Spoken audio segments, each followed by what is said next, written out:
and welcome to Off the Binge, your almost seasonal anime podcast. Each week we deliver top recommendations, hot takes, and in-depth reviews of the latest episodes of this season lineup. We will try to be always cut up on a weekly basis, but life has been having us on a tough time. So if you guys want to join us in a dose of anime coverage, check Off the Binge, and let's get to it. That was perfect again, dude. He was reading off a script, boys. Wow, Should have was it? seen his Wait, face the whole half, time. half He script looked, he and then off the looked, dome. he Half looked, script he and looked then off the right to dome. the side the whole time. His eyes were It was a good mix. It's plastered a on good his mix. monitor, bro. No, you just added shit at the end. You read a script and then you added shit at the end. That does not mean you did half and half. That means you read a script and added shit at the end. All right, bro. Is As you guys heard, the beautiful voice of that beautiful intro talking about the lovely show of Off the Bench. We are here for episode 77. And as always, your host, the human typhoon, Legend D Vash, your will of Latino he. And I'm here always with the beautiful co-host of the Man-God and the MemoryNK with a nice, interesting background. Like we have like more of a YouTube layout of some startup YouTubers, having the bed or a couch in the background, Yeah. having a little nice clean one. No posters yet this time. So it's Coming great to soon. have a full Coming soon. lineup for the show. Yes, coming soon. But Memory, how you doing in your new vibe, in your new place, that you could call home, Ohana? Ohana. I'm settling I in. mean family, dumbass. Jesus. Well, he is with his brother in a home, so I think he could consider There is family Ohana here. means in his family. There is He family is here. with his Yeah. brother. Not home. He's with his sibling, so he is with his brother in a home. God, you where don't even know family the is movie. there. Literally says several times, Ohana means family. Hey, we let him rock. We let him rock. But yeah, settling in. Obviously, as you can tell, still don't have a lot of the stuff in here that you guys are probably used to seeing me have, like in the background and all that. But I got the setup a little bit how I want it. But yeah, still a lot to do. I'm kind of under the weather too, you guys could probably tell. And it probably sounds a lot more open in here because I don't have a lot of stuff in here yet. But yeah, we're working on it. We're getting there slowly but surely, settling in. But yeah, I'm here ready to talk about what I have watched this week. I actually will have a binge chilling, so stay tuned for that. I know I never have that, but I will have that this week. So but yeah, I'm ready to get in. Had some banger episodes this week. I know there was some stuff missing, but for the stuff that was here, I feel like we had some pretty good stuff. So Yeah, we did. We had Yeah. some really great shit that neither of you can talk about. yeah, Our we can. technical grammar, Yeah, we our can. technical terminology that always loves to correct his co-hosts and his friends and his peers. Man-God Grem, how you doing? And I know you're mad at us, but I know you will tell the audience later of why you're mad at us during the show. But how you doing of this week 5? Good, man. Look, I don't love correcting you guys. It's just when you say the Invincible Man for 12 weeks in a row, I gotta correct you. Or, or like the Ohana thing, that's clearly family, guys. Like, come on. Hey, it's all about perspective, how you see it. No, stop. I hate that shit, bro. It's all about you being wrong and fucking trying to play it off as a joke, alright? Anyway. We're here for Yeah, week guys, I'm 5. here, yeah, woohoo. Week 5 anime. We're truly excited to talk about it. I hope everyone has had a good week when it comes to, season of anime. Are you catching up to animes? Are you checking out, did you pass the 3-episode rule? Because we're about to enter our week 6 next week where we're hot or flop. We're ranking them, we're rating them. Are they flopping? Are they actually good this season? Are some of the openings? Do you guys care to see me and Nate do it? What's the best OP this season? What's the best ED this season? Are they actually entertaining us? Or do we There's a just lot of skip them bangers. when you watch your country and it says skip intro, And just press that sometimes it's simple. not. Sometimes it's not even the intro, the outro. Apparently, they be doing that on the episodes. They Yeah. do. Dude, hear Yeah. me out. Why is the opening of Kill Blue so well animated at the beginning, bro? Like, Yes. oh my god, it's It's very insane. good. It's very good. I do agree with that. And sometimes you gotta have cameos in some of your own series of works, and Yeah, it's dude, there was some dog shit characters in my goated anime, bro. in the background, bro. They look goofy as hell. I was looking at them going, why are these fucking scrubs on my screen? I just got done watching their dog shit ass series, and now they're on my screen again in this goated series.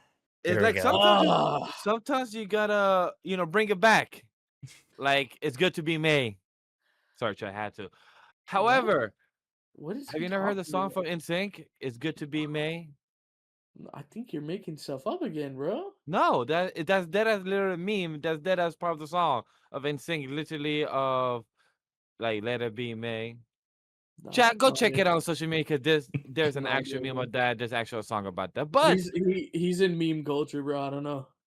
well, hey, Wait, sometimes when you have downtime at work, sometimes you doom scroll. But for huh? those that don't doom scroll, sometimes do a bit of binge chilling when it comes to catching up to your past season of anime, your backlog. If you have 100 animes that you're behind on, you're trying to catch up to the 80, the 70, the 50. Like some of us are, some of us could be. I know myself, Legend D Vash, I don't got shit to really give you guys a catch up because I did catch up to Doro in a way. I'm on episode 5 of season 2, but not really cut up currently. So I will take you guys next week. And the movie that our boy Memory is about to talk about, I'm actually just made plans that I'm gonna be watching it today on this Monday episode that you guys are watching it. I'm gonna be watching it at 4 o'clock. So you guys may hear a little social media review, or you guys will catch me next week to talk about it. But let's hear first about Memory. What does he watch? Wait. What did he see? Hey, What go ahead. were you about to say, Graham? I was about to say something. I lost it in my head. I was about to say something. Just I don't know. I was gonna There's ask be you. something Yeah, I was funny gonna and ask. I was stuff. like, before he goes, before I go, I was like, do you have anything? Oh no! You know what? You know what I had? I have righteous enjoyment of the fact Oh, that oh, oh, that I know. Vash said he would be caught up and he wasn't. And I told him he wasn't going to be caught up. And he said, "No, I'm going to be caught up, I promise." And he wasn't caught up again. It's because I made a choice to watch No, Invincible no. season Don't do 4, 1 that. through Don't do 8. that. You told me. You said I'm going to All be No, right. caught So up. the You slime said movie, that I talk to watched, us about the slime movie. How was it? bro. the slime movie, Tears of the Azure Sea, original movie, of course, much like how the first movie was. Which I think the first movie didn't we see together? Or no, that was the Konosuba movie, I think, right? Vash Yeah, in New York. maybe. Yeah. Oh no, we did see the slime Oh, we because saw I the have slime movie not. too. Yeah, slime because I didn't see Konosuba, but you probably said it was Cipher. Yeah, yeah. Not. I haven't seen the series, so I probably would have not watched it with you. Yeah, so the first movie we did see together. This one, obviously we couldn't, but because it was like around con time and stuff when the first movie came out, so that was like Yep. really cool. But yeah, this movie once again like an original one, and honestly, I really enjoyed it. Like a lot of my feelings are honestly the same way I felt about like the first movie. Was that like content wise, plot wise, like it wasn't anything crazy. It wasn't gonna like blow you away. But I just feel like you had a really fun time with it. And for me, as like a Gobta fan, Gobta was front and center with this movie. Like, Oh yeah, yes, I remember yes, seeing that from the teaser. Yes, you're right. yeah. Like Gobta has his own like little kind of romance story and stuff in here. It was like, Oh, that. yeah, just like the chemistry between him and the new girl, Yura, I think her name was, that they introduced. I just really loved their like chemistry and the way they were like fighting together. Like she was kind of a damsel in distress, but also like she could kind of hold her own in some moments. So like it was actually pretty cool to see the two of them working together and kind of forming a bond and stuff like that. So yeah, Gopta got a lot of shine. We did see actually the transformation with him and Ranga that we saw in the previous season, which was really cool. But yeah, Ranga wasn't around a lot, and also like Hakuro and Benny, and they weren't around. Really, it was like Rimuru, Shion, Shuna, Gobta. It was a lot of them. Also, Ramirez was involved and stuff like that. I think what's her name too, Luminous. Elmira, I think her name was, if I remember correctly. She was involved as well, but mostly it was Gopta, really. Like, Gopta, like I said, had the spotlight in this movie, and I think that's why I enjoyed it as much as I did. There was some great action pieces. The plot, though, really wasn't anything crazy, but it was interesting that they actually did refer or call back to some things that we literally just had in this season of Slime, like an episode or two ago. When I saw it pop up in the movie, I was like, "What?" I was like, "We literally just saw this like 2 or 3 weeks ago." Like when they Yeah. because they brought up the Diablo stuff with him getting like a subordinate, and I was like, "What?" I was like, So I heard that in storyline, this fits in the middle of season 4. From mhm. what I heard that with this movie, it's supposed to fit. So I'm like, so technically in my head, when I'm like, so we're supposed to be cut up by episode 5 or 6 probably to watch this movie is what I felt like. So good thing it didn't come to the US earlier, like it came out in the Japan. It came out, I believe, in January. So good thing we didn't get to watch it first, because then we would have been spoiled if we, kept track or paid attention about about Diablo having a assistant in the future. So stuff like that Yeah, would have been spoiler. But now that we've seen the episodes, it's not more now, it's more a callback instead of a spoiler. yeah, and like Oh, yeah, callback. even at the end of the movie, there's like a post credit scene that like ties in with the main. Like it was very random in my opinion. Like there was a bit they had in the post credit scene that had to do with the movie, but then after that there was like another scene that they had. There was like kind of two bits in the post Oh, credits, Yeah, and it two post feels credit? like and I was like, they had something with Diablo at the very end, and I was just like, interesting, because the movie had really nothing to do with that. Like they had a little kind of mention of it, but that was like it. And then they showed that in the post credits. I was like, oh, they showed this before the anime even showed anything with yeah. it.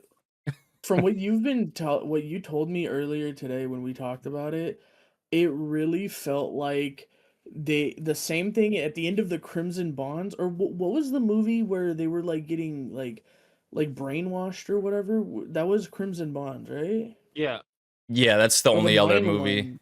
Okay, yeah, yeah. the first one. At the very like in Crimson Bonds, they had a character that Diablo's going to go get right now. In fact, in that movie, like that we ain't never see until Diablo goes and get him. And it sounded like you mentioned that, yeah, he at the very end, the post credit had him with certain characters, and I'm like, oh yeah, you mean the ones he's gonna go get right now? Hmm. Okay, like makes sense. But like it's like they keep teasing, and then they're like going a little bit further than teasing, it feels like, especially like in the Crimson Bonds movie. It was like, I don't know, man. Yeah, it's like, what are you trying to? Are you Um, trying to like?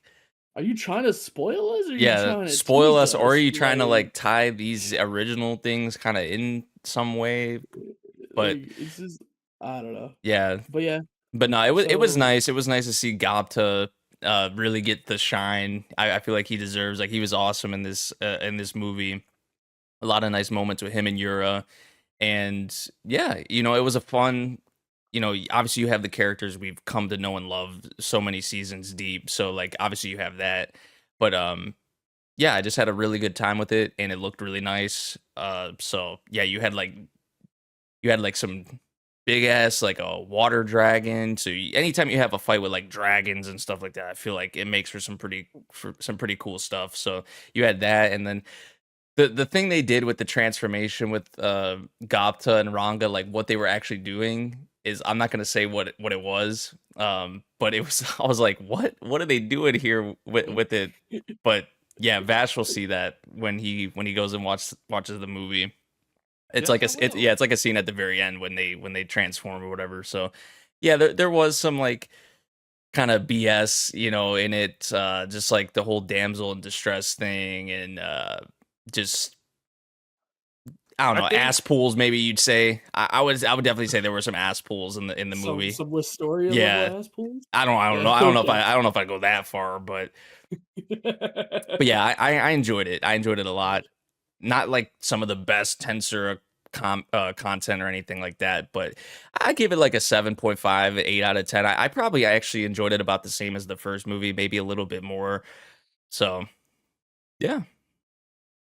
I said it's good to hear. As somebody who will be watching it within the next 12 hours, for those that are watching this episode, I can't wait to see how the movie executes. For anybody that don't know, if you also want to watch a movie that's already on Country as well, the Chainsaw Man movie, Arize, it's on Country, Oh so you yeah, can that watch just it came out. legally, Yep. and I you could will just watch it eventually, man. Get off my back. God. exactly. So you guys could check it out. Like Graham is Best being movie told of in last stream right year, now, 100%. best 100%. It deserved the nominations and the awards that have won over the past year. So congrats to it, and I highly recommend it. And if you are a slime fan, go watch out the Tensura film, the second one. If not, you don't need to, because as Nate said, that is canon slash, mostly filler. Yeah, it's So, all original content besides like a yeah. slight tiny portion, really. So hey, if you want to go check out that 1%, go check that out. Other than that, does anybody have any more binge chilling? If not, we can move on to our seasonal spotlight. No, I think we're good. Let's All get it. right, chat. So let's move on to our seasonal spotlight for those that don't know. And if it's your first time, we have some mini reviews and deep dives. What are our mini reviews? That is our honorable mention, our quick fire of shows that are in the shonen, drama, romantic slash comedy and slash of life, or in the last section, the isekai slash fantasy for many honorable mentions and many shows that have come out with the season. So let's go with the first one, the shonen slash action slash sports. We have Snowball Earth episode 5 and Demon School Iruma-Kun episode 6 and Yozakura Family season 2 episode 4. Most of those last two would be voiced by Man-God Grem. So let's talk about the first one, Snowball Earth episode 5. How do we feel that there's other human beings that have the control of kaijus and are willing to They kill didn't other see the episode. humans? I mean, obviously, we kind of knew once it was open, the floodgates, it was gonna be more. Yep. Because the kaiju meat just seems like it just turns humans that are able to survive and withstand that kaiju meat, build a connection to some other kaijus. They Very become simple, very Pokemon straightforward. trainers. I was gonna say they become Digimon because like they build a connection to their one kaiju and then they go from there. Like they I don't just know. go Have you seen Digimon Beat Break? That shit was kind of mid. I don't want to put that on the kaiju yet. um Maybe. So I was not compared to Beat Break, that I won't consider it mid, even though it hasn't had a couple episodes. They've been taking I think a 3 week break, so it has helped me where I could catch up and have the content on release. However, I'm interested to see what's next and how are they able to survive because we know that the True. robot got destroyed at the end. So at this point, they're It fucked. didn't get. It did not get destroyed. It did not even make contact. It's called the fake out, brother. Just wait. All right. Alright, so let's see how this fake out is. How would it work? Because that literally fucking spear a good like 25 meters or more literally just came in, literally took out 1/4 of that robot, and I felt bad. But hey, It did not. It didn't even hit yet. We don't know yet. Don't worry. We don't know what's gonna happen. I It cut guess off I, right before it made contact, so we I don't guess the know. preview. I guess I've seen the preview is why I'm saying that too. Maybe. I'm just saying the ending, bro. It didn't hit yet, so we don't know what's gonna happen. All right. Just Graham is putting some saying. facts. Hey, but any more thoughts on Snowbird? It was a solid episode. I'm curious to see where the direction will go. It was, dude. This whole episode was just about the girl missing her mom, and Yeah. it was kind of a fucking boring episode, if I'm honest. Yeah. It got more interested of the side story of like where the other humans of the kaijus and where they're gonna go in that direction. It felt more like a side story to get to the main story. So I do Yeah. agree. So I do agree on that. But talk to us about Iruma-Kun and Yozakura family. How you feeling, Graham? So this episode of Iruma-Kun had our boy Iruma just doing Iruma things. Everyone got ready. Got ready. Don't correct it. It's correct. No, God. Anyway, fuck out of here, man. Sorry, he's changing the document. Something I wrote. He's editing it. I'm dying. Anyway, no, it had Aruma do Aruma-kun things. The whole group kind of got ready and they're getting prepared. They're dealing with nerves, and so they start this basically a circle jerk. It's not what it is, but they get in a circle and they start saying compliment nice things about each other to boost their self-esteems, and now they're all super ready and hyped to go. And then Aruma goes to Person and is like, "All right, let's talk."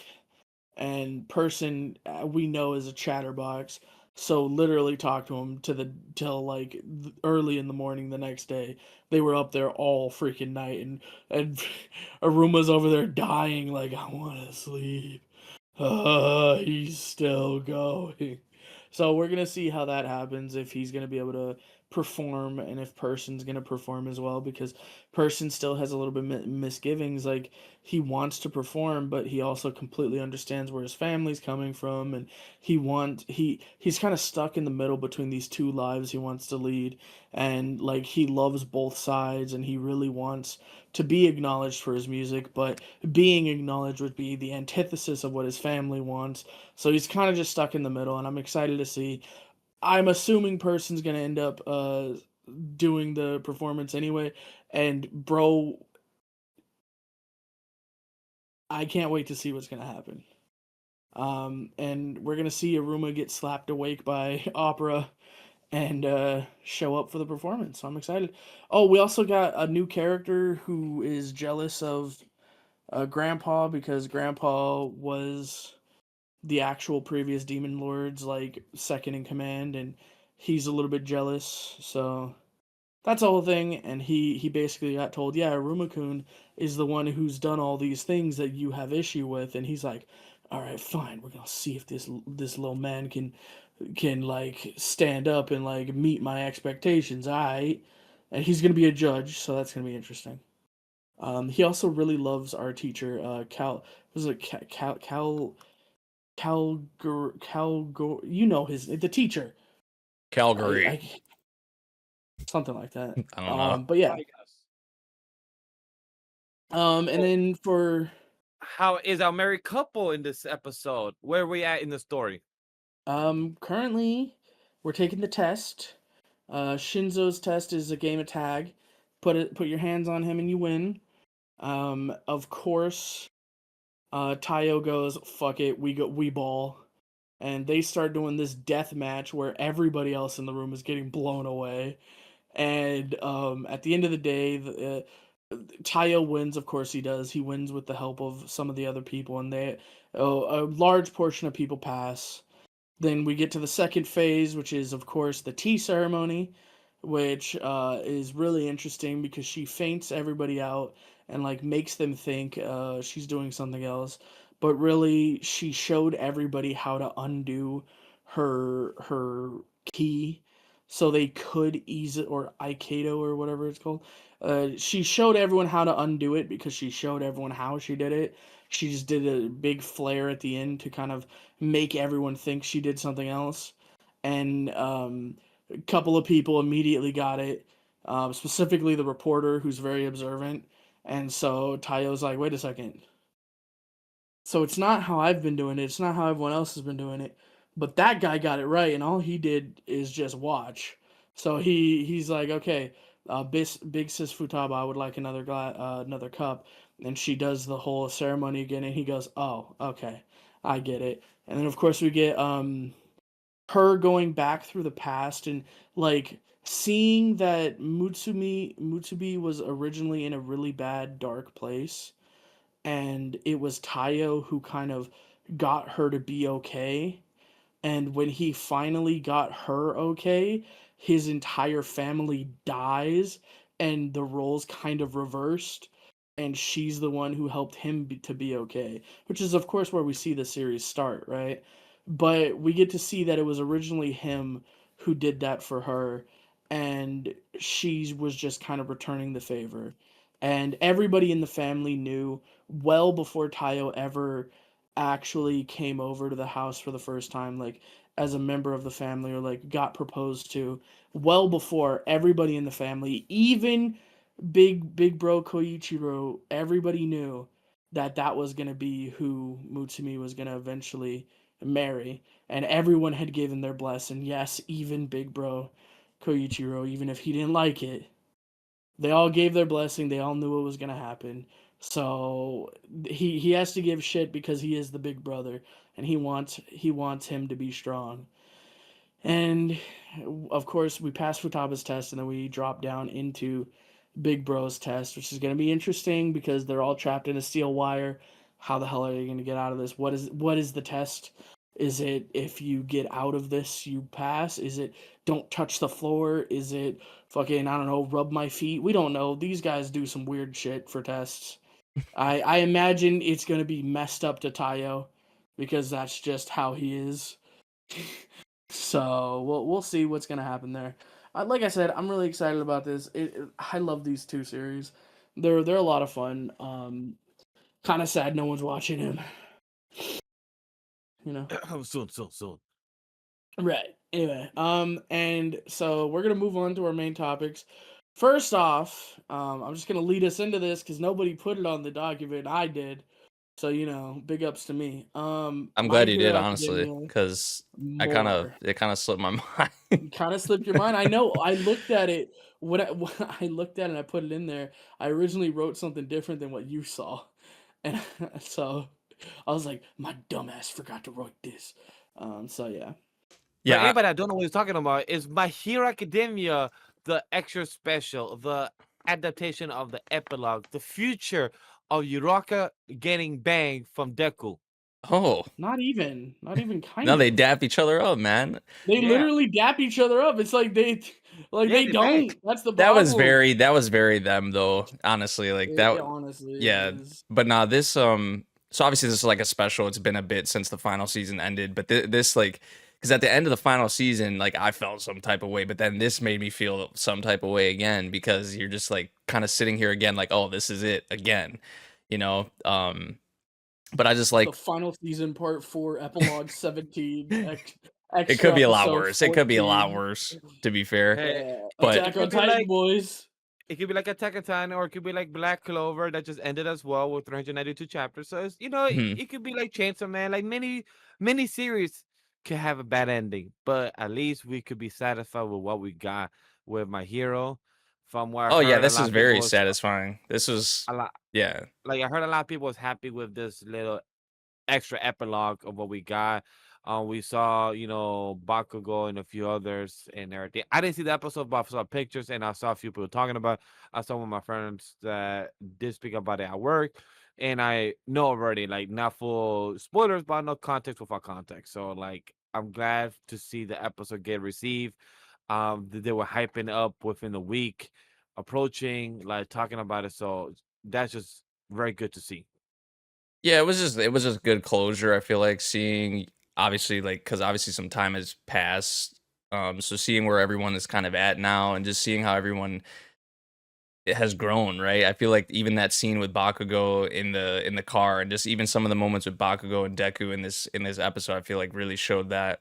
But even just from a lot of the other characters as well, just seeing a lot of their interactions so many years later, and just seeing like a lot of the glow ups too was like really cool. Honestly, like some of the outfit choices and like jewelry choices that some of the characters had and stuff like that.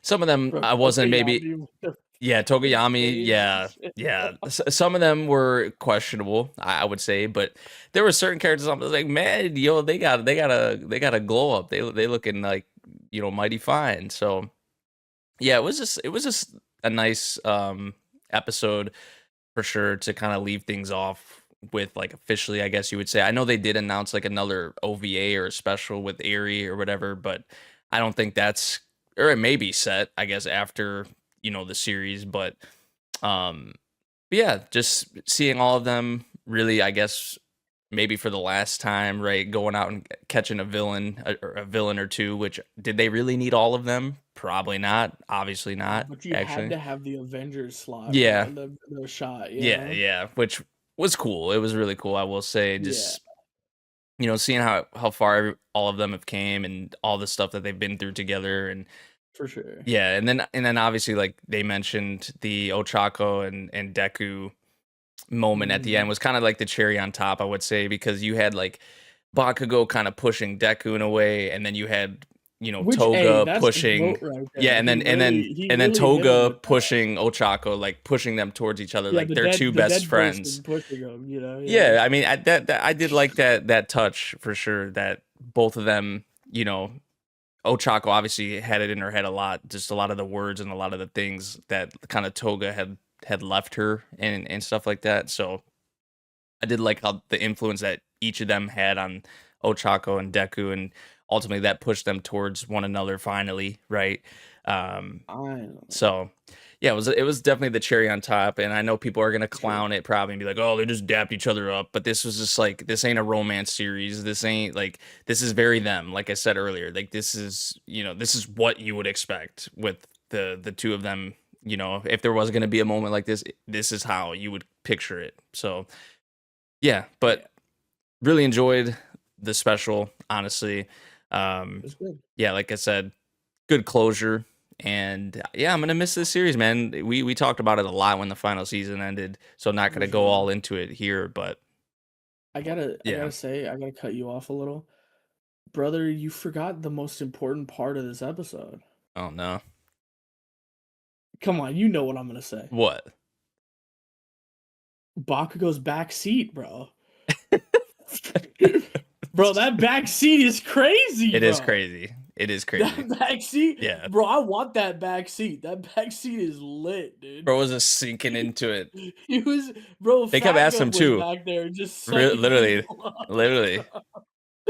Fat Gum that back seat cosplay. was so awesome, dude. That was so good. And they kept asking him. They're like, "Dude, what's the point of this? What the fuck? Why? Why did you seat, get bro? this?" Like, why? But no, I like the establishing shots of all the characters showing their ranks. Mhm. We get to see like Sun Eater never moved on from Fat Gun. He's still a sidekick to Fat Gum. Is really cool, right? Mhm. Red Riot's number 12 or whatever. He's up there, bro. My goat, the actual goat up there. Fucking what? 3 places ahead of Death God Murder Explosion dipshit. Yeah. Well, he was what? looks He back was number like, what's 5, the- right? But he, because of like the interview or the press conference he had Yeah. or something, he like cooked himself. Yeah, I think he was like number 4. Like or his something. PR is awful. Yeah, his PR is horrid. Shoto going up to number 2, Lemillion, of course. Number 1, like the goat as he is. No, number 3, Mount Lady, my goat, my actual goat. Only because Midnight's dead. Like, if Midnight wasn't dead, it's Midnight every day of the week. But Mount Lady's good enough, I guess. And her boyfriend, of course, being number 4. So, you know, that's nice. No, but it was fun to see all their rankings. But no, seriously, that backseat, though, I need that, like, IRL. That's... I'm so serious, bro. Dude, imagine like, yo, like you had like you're driving somewhere and like your passenger can go, "Hey, I'm gonna go hit the back seat for a minute," and just fucking pass out, bro. And you'd be like, "Hey, yo, switch off, bro." You just sink in. You turn bro. around, you're like, "Wait, where'd you go? Wait, where'd you I swear there was He's someone like, back here." He's like, "Dude, I'm in the trunk. Don't worry." Dude, wait, that reminded me of Witch Hat, actually. That back seat, bro. Wait, the back seat? Yeah. Oh, the clown? clown? Yeah, oh, yeah, valid. I see what you mean. But hey, but no, that was a lot of fun. glad to hear that everyone enjoyed My Hero Academia special, the extra episode, the epilogue to the adaptation, the final season 4, part 8, part 17 in YouTube. You got to watch part 7 to see the rest of that. However, back to season anime, we have Daemons of the Shadow Realm, episode 5. How we feeling about this? Man-God Grem, are you the only one to watch your memory? Did you make time? I did this We week. watched it. Yeah. We watched it together. Yeah. I do gotta say, so I was talking with Nate when we watched this episode. I was like, I had to face palm myself. I was like, bro, Gabby's Edward. It makes sense. Edward. Yeah, Gabby's Edward, bro. It's clear as day when I think about it now. I've not seen this episode, so I cannot put it here. But when I do, Well, it's not this episode. It's her design. Everything we've seen from her so far, she's just Edward, bro. Okay. I never clocked it. Yeah, there would be nobody else really that. She's got the. There's nobody else to really equate him to. Type deal. Yeah. She's got the red coat, bro. Yeah. With the gloves, like, dude, it really is just Edward. Anyway. Sorry, we're getting back off topic. Let's get back on the topic. Oh, the episode itself. Yeah, episode itself. I mean, this episode was great. We get to see a little bit more of like what Yoru can do and like what he really wants, and he really just wants to find out where his parents are, and we also get to see there's like another faction in the background, because it doesn't seem like the Kagemori clan is necessarily bad guys. It almost seems Nah, it's like the village is not great, but like they're like the village is trying to protect stuff the only way they know how, and the Kagemori clan is just trying to like protect stuff the only way they know how, because quite frankly, like Yoru's parents and Asa's parents, they ran away to this, like to them, right? And they were being protected and sheltered. It seems like there's a third faction that is actually the bad guys, right. which we learn. Which And I'm not really surprised by that, because like not really a lot of the surprised, for sure. promotional stuff and even like the OP, they're all together, you know. So it's like, Yeah, but it was more so like how, I guess, were they gonna come together, or like Yeah, like for sure. Yeah. how right? are we gonna get there? Like how are we gonna reach the point where they meet eye to eye, they're on the same page, and your enemy is my enemy, and you're actually not my enemy. So kind of let's see how we get there. mhm. From what sounds like. Snarky ass bunny too, by the way. Yeah, the bunny getting that The yeah. bunnies just start trying to start a What was that, fucking right? fight, bro. Yeah, the little smirk he looked gave at right. looked Yeah. at right, did the little smirk, and Yeah. Right's like, I'm gonna kill. No, literally was like, hey, Yoru, how good are you at hunting rabbits? Let's fucking eat it. He's like, He yo, was that dead shit ass tastes serious good in too. stew. He was Yeah, and Yoru was too. He was like, Yeah. I'm down. Stew sounds good. It was like, nah. The bunny's like, oh no, what? They're like, what they say? People that are isolated in the mountains, like barbarians Oh isolated yeah. in the mountains, are scary. Yeah. They were saying that about Asa too and Yuru, and this just because Yeah. of how like in sync they like. I don't even think they were trying to be. They just like They're not. yeah. They're just kind of in sync. They're kind of just on Right. the same level, bro. Yeah. Which that was, I mean, that's something definitely worth mentioning, is that they obviously kind of met back up in this episode and actually were able to talk more, although it was a lot of Asa kind of just, you know, being a expositing to us. yeah, being a brocon, honestly, like Oh, dude, she's a little bit too into her brother. yeah. She's like, dude, he literally almost hurt. Instead of having a syscon, we have a brocon here. Oh yeah, she's like Mhm. she's just crazy about Yuru. We don't really get that reverse. And Yuru We get just it so often. We get it so often. Yuru We could just care can't less. see right Yuru now. could care less, honestly, at least right now. But no, it's Well, not 'cause like he's it's not not like a convinced, weird. right? He's still not convinced. Yeah, there's that thought in his mind too. But like the show doesn't make it like I say that, but it's not like a weird like. Yeah. Yeah, it's just more like admiration for sure. Admiration, yeah, for sure. yeah. It's not like some weird shit, because I know maybe Yeah. people take that in a negative light or something, but yeah, it's like more like admiration for sure. But the thing that I found interesting is that Grem brought up the parents a little bit. The parents, I guess, just mysteriously like disappeared They during just mid-flight, like the plane. Mid-flight, which is insane. I think it was like right? everything, like the plane, everyone on the plane, whoever was on the plane, the Oh, parents, no, they just didn't say disappeared. that. They said when the plane landed, they weren't on the plane.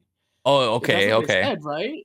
I guess so. No, there was an escape throughout the crash. Then, like right before the crash. Then, because then if that was the case, It like didn't you're crash, telling me it nobody landed. in the plane like thought to, like what? That's That's what I'm saying. yeah. That's what makes it so weird. Maybe the whole plane disappeared and I misread that, but I could have sworn it said that when the plane landed, they weren't on it. Mhm. And it wasn't only them, it was them and the Daemon, the protector that they The dispatched Guardian, with them. yeah, the Guardian this time Guardian. with them. So it was not only them, but also the demon user or Daemon user that they sent with them, who was their guard, was also vanished, and they're the only 3 people that were missing. At least that's how I read it. Maybe Mhm. I'm incorrect. I'll get No, I back to think you're y'all right. next I week. think you're right. Honestly, yeah, I think I you mean, are. who knows?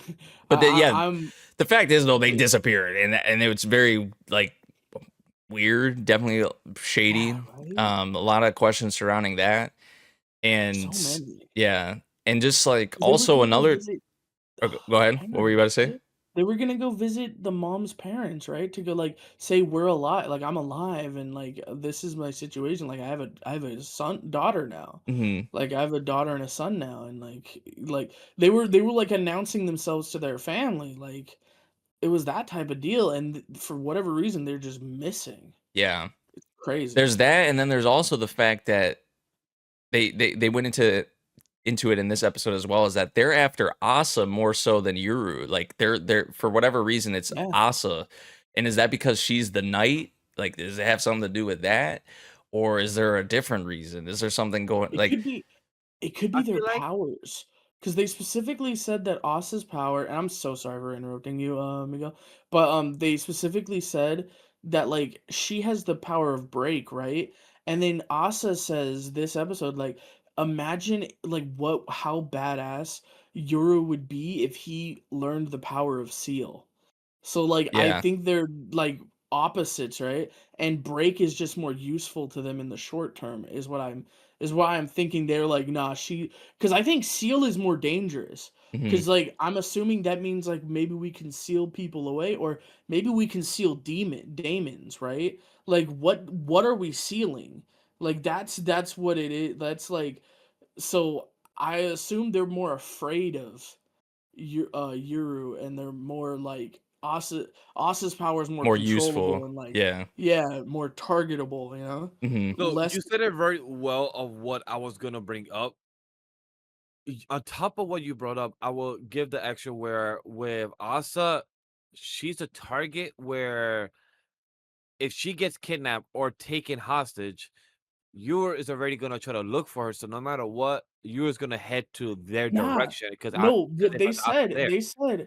they said capture her alive and I don't care if you kill the other one is what Oh, they okay, okay, said. okay, understood. So it's not that. Okay. Okay, interesting. They're completely down with killing him. They're like he's Interesting. not Wow. necessary. Is what it like that's what we read, right? Nate? Yeah, yeah. Yeah. Okay, okay, good. I just because hey, sometimes I get this wrong, so I want to make sure, you know. But yeah, Yeah. so yeah, it's a little bit different than I think you're thinking, Okay. because like But that's get you. insane. I Still, didn't watch the episode, so I'll just give him an introspective. But hey, yeah. appreciate the correction and everything. But if we have nothing else to say about this, I want to hear how is the sports adaptation going on for this season still of Ace of Diamond Act 2 Season 2 Episode 5.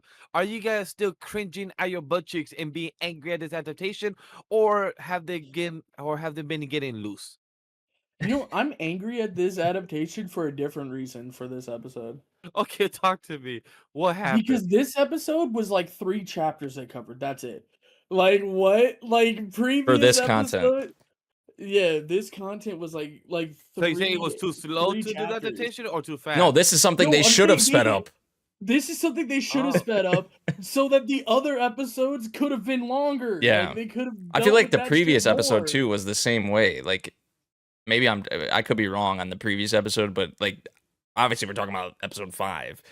But Yeah. even episode 4, I feel like kind of at least it felt the way it was paced was like, okay, they're slowing it down for this episode It's when they slowing should have. down for some Yeah, these reason. They past 2 should have episodes is ugh. yeah, I don't know, man. Some of the decisions around this are very interesting, and it was something we kind of talked about in the last episode with like, oh, Mhm. Kawakami, they're hinting at something being up with them, and Kawakami. that was, and it's not just Kawakami, it's also Zono, as we saw. Yeah, Zono is hurting his foot. Yeah, so it's putting the team in a very maybe kind of a disadvantageous position, but also on the flip side, it's like to maybe counter that. Sawamura we see is working on these new pitches as well, Yeah. right? He's He's he's working kind on his splitter, yeah, he's right? kind of refining the repertoire, if you'd want to say, for sure. As we saw, that was a big focal point, definitely, of this episode. And in the thing that Sawamura has kind of like the thing that's important with this matchup in particular that's coming up with Ichidai is, and they kind of hit on it as well, as like control. Like control is going to be a very Mhm. big factor in this match. So, we're gonna see how Sawamura. We obviously got the build up with him and Amahisa, like the duel, the For pitchers sure. duel, which is gonna be absolutely fantastic if they handle it properly. That's gonna be a big thing. But yeah, I did like that content for sure in this episode. Sawamura working on his new pitches and stuff like that, and kind of refining some of the others and really honing in on the ones, which he has a lot of pitches, man. Like we know this, but like it's no pitcher has this many pitches, man. Like it's actually kind of insane. But because like, he has so many pitches that we don't know about. Like he's up to 11 that we see him throw, right? But we don't even see half of those 11 because they're not ready yet. And then he has more after that. It's like interesting that he has so many pitches, but he's primarily fastball, or like he relies just to on confirm, you guys are talking about the MC, right? Yeah. Yeah, that's Okay, okay. Yeah. I will say I think the most important thing of this episode and last episode, because I don't think we talked about it much last week, but the biggest thing for me that really sticks out is how much Sawamura has grown. Like last episode, he was looking at the situation and he goes, "Well, they only swing at strikes, which is crazy. So what if we intentionally made them swing at impossible to home run strikes?" And everyone just looked at him like, yeah.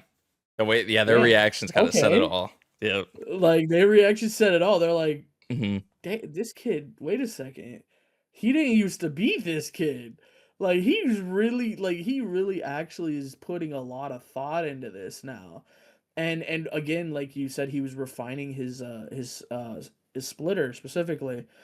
And he was talking about looking at all these different YouTube tutorials and like hand positions, and he was workshopping it by himself until he got to a point where he's like, no, this works.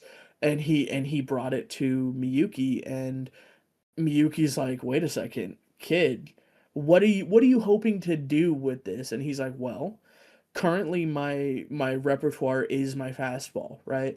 At the end of the day, no matter what I throw, everything revolves on my fastball. I throw my fastball 70% of the time, right? If I can get my splitter, if I can get a curveball, and if I can get a what was the other one he was trying to throw? Slider, I think. A slider, yeah, a Yeah. curveball and a slider. If I could get that, that would expand my repertoire so much. That would take so much pressure off my fastball. But I can't do that right now. I can't. I'm Mhm. not there yet. But what I can do is, what if he's like my main pitches currently are my two-seamer, my four-seamer, and my changeup. And my cutter, right? Mm-hmm. What happens if I make my my splitter better? What happens if I get my splitter up the par? That will give you so much to work with the pitch count. And Miyuki's just like, damn, this kid really knows what he's talking about now. Like, holy damn, okay. Speak on it, kid. I feel like a lot of like in my perspective, I think Koshu, I think Wolf Boy has definitely helped him in like sure. That it's rubbed off on Sawamura for sure, like being around him 100%. Yeah. Because that's like, I mean, we even saw it with Wolf Boy in this episode too. Is like the way that he just thinks about the game, right? Is just that's a catcher, just someone you want to be around in general. But obviously, as a catcher, you know, as a pitcher and catcher like duo as a battery, like that's someone you want for sure. So yeah, definitely good for Sawamura. And I did just, even in this episode, some of the conversations that he was having with obviously Miyuki and Wolf Boy, but also even Tanba. I feel like there was a really nice moment with him and Tanba in this episode as well. Mm-hmm. And Tanba kind of reflecting like, oh, my first start and, you know, as the ace and how that went, and just kind of the knowledge and stuff that he passed on to him and his experience. I feel like that was like, it wasn't just him. Like, I feel like there was with our senpais and stuff like that. Like there's been some nice moments in this episode and even like the previous episode with them too. And just seeing like their perspective and their thoughts on just seeing, you know, because obviously they were in positions like that before as well, but even as just like third years and stuff when they were there, seeing how far some of the characters have came, and like especially like Furia and Sawamura, them seeing the fist bump between the two of them and stuff like that. It's just, you know, you could see the smile on their faces, and it's like, man, like they've came a long way. So yeah, really excited for the matchup between Sato and Ichidai, though. It's going to be a banger. Obviously, you got the build up of the pitchers duel, but also, yeah, there's some lingering potential issues, right, with Kawakami and Zono. Kawakami, I do like the scene at the end of the episode though, with right, just the self-realization, that not everybody can make it to this certain level, that like players like Miyuki and Furia and stuff like that, like where they're trying to go, or where their path has kind of been laid out in front of them, whereas Kawakami, it's not really that easy. It's like the reality of it, right? Just a very small percentage make it to that level, and he knows that, so he's willing to leave everything on the table right here, even with his the position that he's in. And it's risky, but It's a yeah. terrifying thought. But coach is And sitting like there like, even man, Miyuki he's was coming at shook. me. Yeah, like in coach's Yeah. position, it's hard because you got to look out for the team, but also But you see also, how he's coming in at you, like he's saying, I'm ready to leave it all he's on the well line. reasoned. Yeah, And he's well reasoned about it too. He's like, look, I understand I'm not going to be I'm not going to be a pro player. I'm not going to be able to get into amateurs. I'm not going to be able to play in college. I know I can't do that. like this is it. I'm leaving it all out This on is the it for me. yeah. I am willing to go until my arm breaks. Throw it out. I am No. I am willing to go until I can't be a pitcher anymore. And I will do that. So don't you dare take this away from me, is what he says. And it's like, see that see, we've seen Coach though, and I know Coach isn't gonna let this happen. Like I knew when I read this that Coach isn't gonna let this happen. Like, there's no way, right? Like, that's just, we've seen Coach time and time again say that you as students, you as people matter more to me than this game. And like I want to win as much as any of you, but I'm not going to let you destroy your future or like have permanent injuries because of this, Mhm. especially if I have a option to say no to you. Because something like this could And just affect him outside of even baseball. I know he's thinking about yeah, baseball, right? but right, like yeah, it's like long term, like even beyond that type of issues. That's permanent pain. That's permanent not being able to fully extend your arm. That like there's so many things he's not considering here, and hmm I just don't think coach is gonna allow him to like pitch. Like there's no way, right? Like I don't know. Yeah, it's like in a way you got to respect it, but also you got to be like it also maybe is a little selfish in a way from Kawakami, right?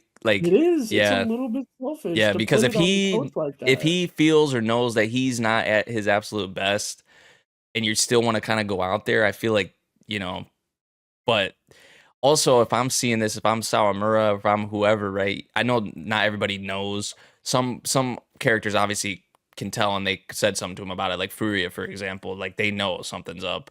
Um, but like I feel like if I'm Sawamura, if I'm Furia, or whoever is in this position, or even like the other players, like I'm wanting to, some maybe could see it as pressure because of how it's been built up. Like, oh, you got the reliable Kawakami, and you got these people behind They've you, been setting it up right? so hard these past two episodes, Yeah, man. but also like for some characters in my head, I would want to be like, okay, like this makes me want to be even better. Like I want to be on top of my game even more, so that like So he can heal and yeah, come back to right. us, you know? Yeah.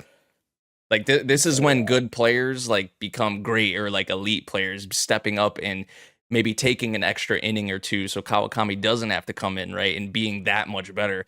That this is yeah. the kind of moment that, is big for, just our the characters in general, but like obviously like Samura, Furia, characters like that. So This is yeah. this is the exact situation that made Sawamura step up. Yep. Truthfully, it hmm was Furia was kind of fucking up. Furia wasn't at the top of his game, and he stepped up in the Hakodate or whatever match back in the day, and he basically beat them with only he basically held them to what, one run, I think, the entire game, and he pitched all 9 innings, and it was a massive thing. It was, they loved putting that newspaper every freaking episode last season. And then it happened again when Ono got hurt and broke his finger, hmm and the coach benched all the first string and said, all right, Sawamura, I'm giving you an inexperienced catcher and all the second string. Show me I'm right.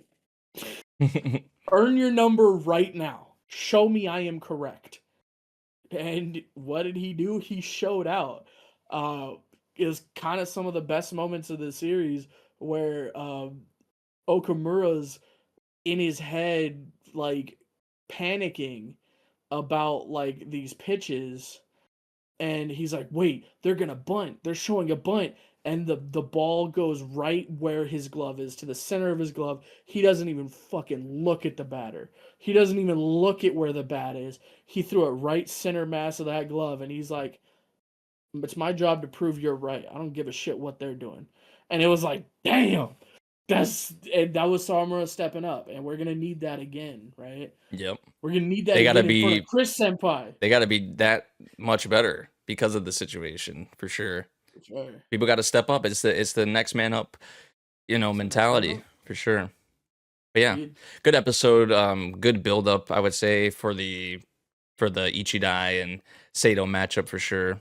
So yeah, it's good. It's a good build up for this next episode match that's gonna be happening. This one episode match. Pain.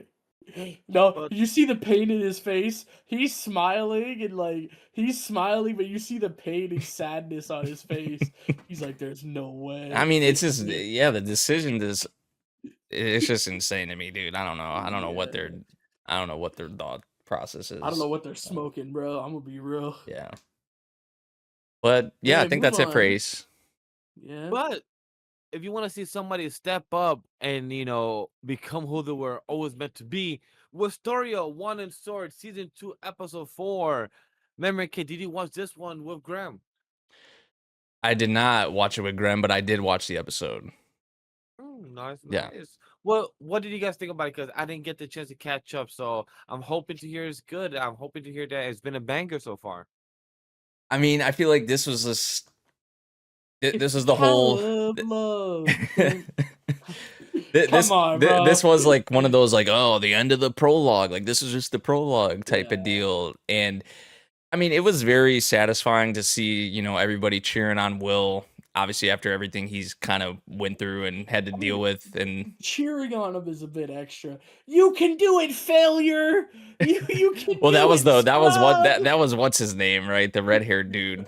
That was Laggard. More than just him that was saying that. Oh yeah, Laggard, really? Yeah. Bro, yeah. No, I feel like most of them. I feel like most of them were cheering on Will, though. There was definitely a lot of go Will, but the first and loudest one is "You can do it, fucking loser, Laggard." But that's just the red-haired dude, man. Come on, we used to that by now.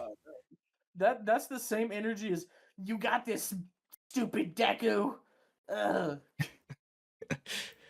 But no, it was like I said, it was satisfying to see everyone kind of rooting him on, and in this situation, obviously you had a lot of aura farming and stuff like that going on with his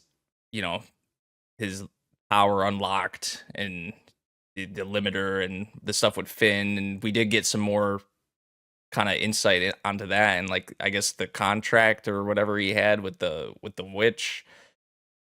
So yeah, they did kind of try to give more of like a reasoning. It's still an ass pull in my opinion, but hey Chad, that's a callback to what Graham said earlier, that ass pull and mentioning Wistoria. I don't get the reference, but we'll find out. Oh soon. no, this was the last episode that the ass pull. Yeah, I mean, but yeah, we literally just pretty much saw Will. It wasn't just Will, because we did see Alfaria too. The combination was dope. Just like the whole like kind of aesthetic, that like the blues. My favorite color is blue, so like you had like a lot of that going on, like even in like with his eyes, and just like the sparks and the stuff that kind of radiating off of them. Is just like the weapon itself. It was like, I don't know. It reminded me of the Dark Moon Greatsword from Elden Ring. Like it did give me that kind of vibe a little bit. But yeah, just seeing which Alfaria, the way she even like she was like, "I'm just going to watch, up on the balcony. I'm not leaving." And then she's like, "Oops, my hand slipped," and drops us drops it down to him, the sword, which was like that was pretty dope. But yeah, seeing like the combination, the visual, even with the two of them kind of side by side, it was really dope. And I love the sword because the way it works is Will's sword has the ability to eat magic, right? mhm, So he put the sword up. It absorbed the other sword and like became like a self-regenerating ice blade because that's what Alfaria sent down to him.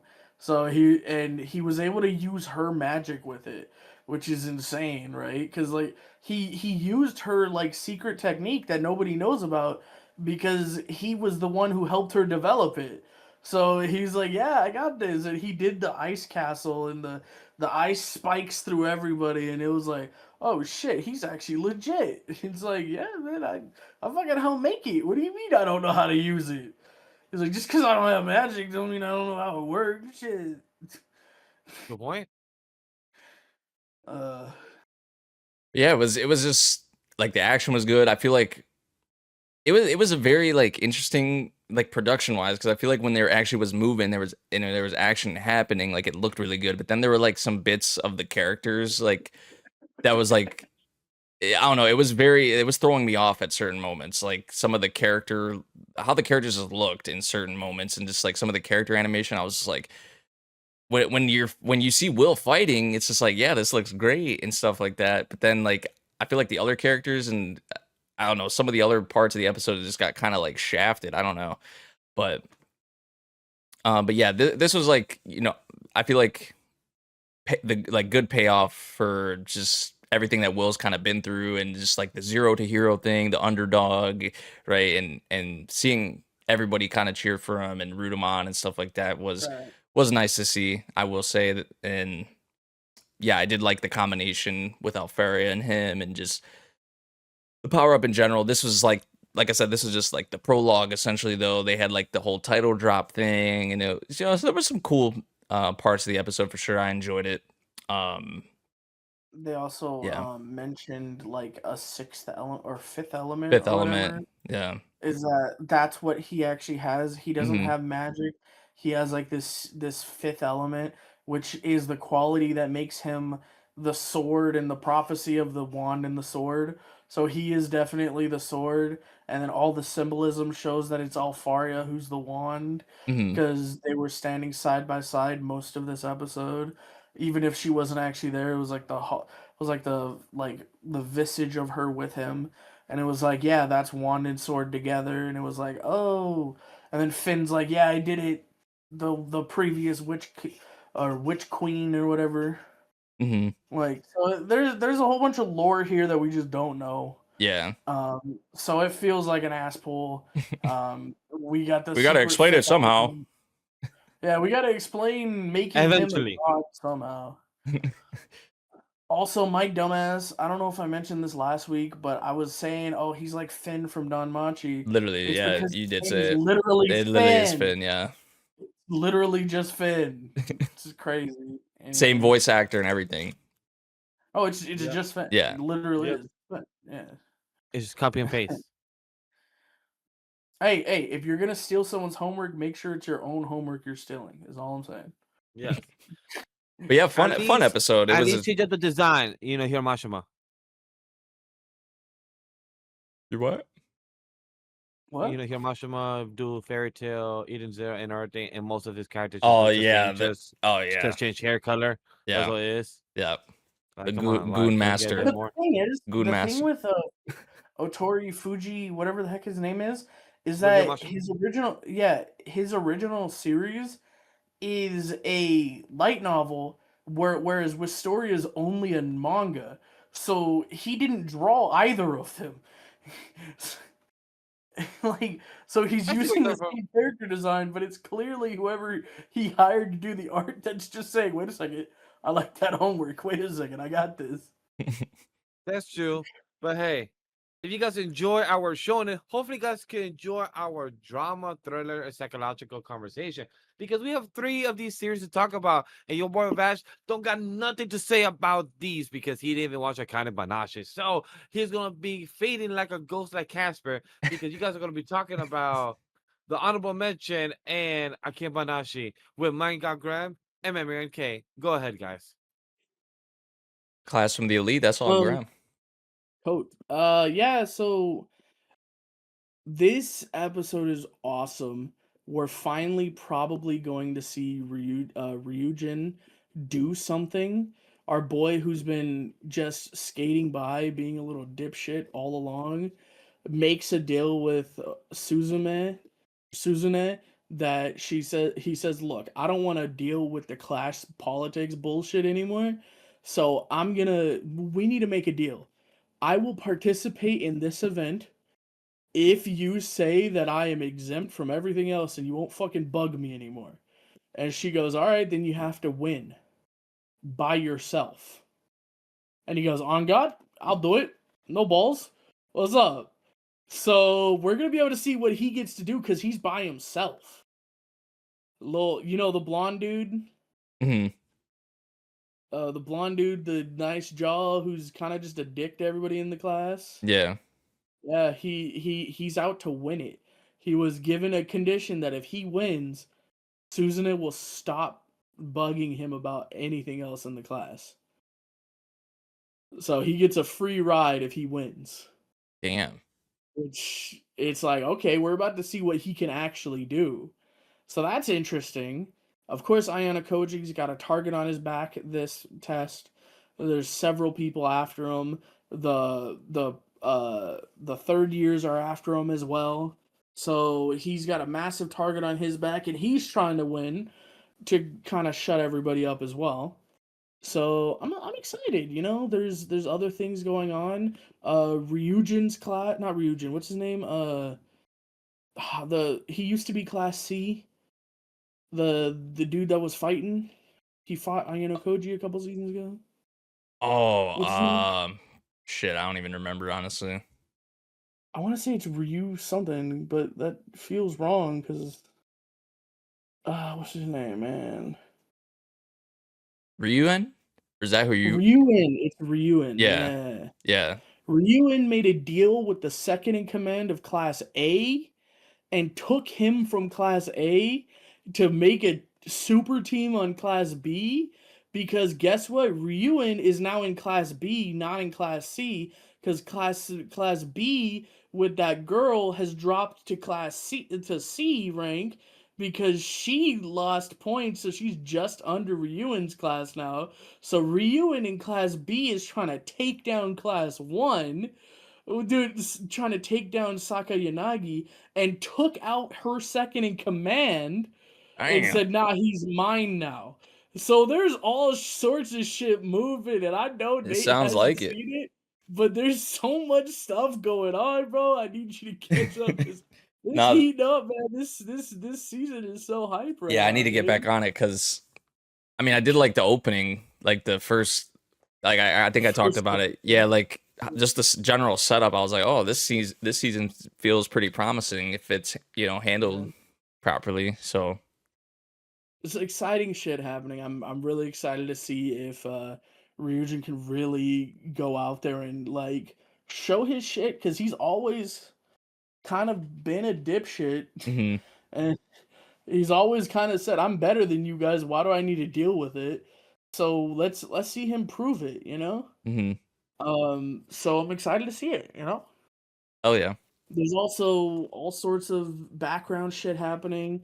Like I said, the third years are in a giant civil war, and some of them are targeting Ayana Koji, and then some of them have told Ayana Koji that if he gets involved, they'll take him out too. And Ayana Koji's like, so I have no allies anywhere?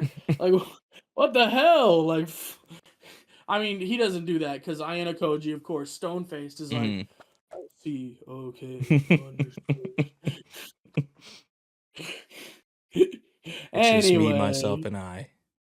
just me, myself, and I. But he made a couple of deals as well with Ryuen, So he gave his biggest card to play to Ryuen in order to save his girlfriend. So there you go, to save Kay. So who knows what's He gonna happen? does care. I don't know, man. Or does he? I don't know, man. Probably not. Honestly. He's like, I'm just trying to hit it one time to understand. See, I just want to feel something. Anyway, we're gonna move on from that and talk about. Do you want to talk about Akane-banashi or Nippon Sangoku first? What do you want? We could talk about Akane. All right. Hey, which are, you know, the bully from the past. He turned out to be quite a bro, you know, as we saw in this episode.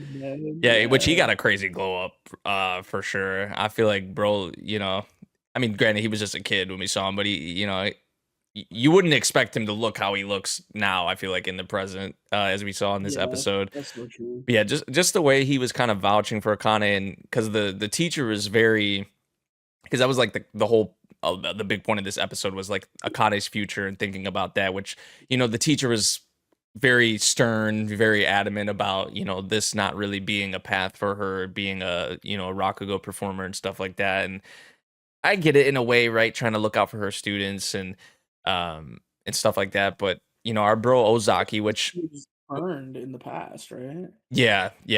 There was like a little bit that they did show in regards to that, which just our dude Ozaki, which he has very funny. His name is almost similar to Akane's last name. Her name is Ozaki. Yeah. Saki or whatever. Yeah. But the fact that like they're friends and stuff like that now is like kind of cool, because you maybe wouldn't have like expected that from the past interaction that we, you know, saw with them. So just the fact that he, as someone who grew up with her, he knows how much she's been putting into this, and just him, you know, vouching for her, and just another you know, another person for the teacher to kind of hear out, or another person in the teacher's ear, right? I feel like was very important, very vital in this moment for Akane, for sure. And he was the one who really kind of even brought it up. Well, I guess Akane did bring it up, but I guess he was kind of like the push for her to actually. He said that, like, if you don't even look at her perform, like, you don't even give it, you're being hypocritical. You're the one being a hypocrite. Yeah. Like,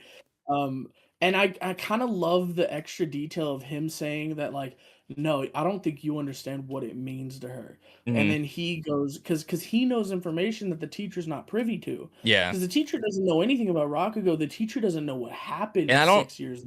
Yeah, I don't even think she knows about like her apprenticeship or anything like that. Like, or not even right? that. Yeah. What happened 6 years ago? Yeah. Like, Akane made that decision like 6-7 years ago that she was doing this, and he knows because he was there.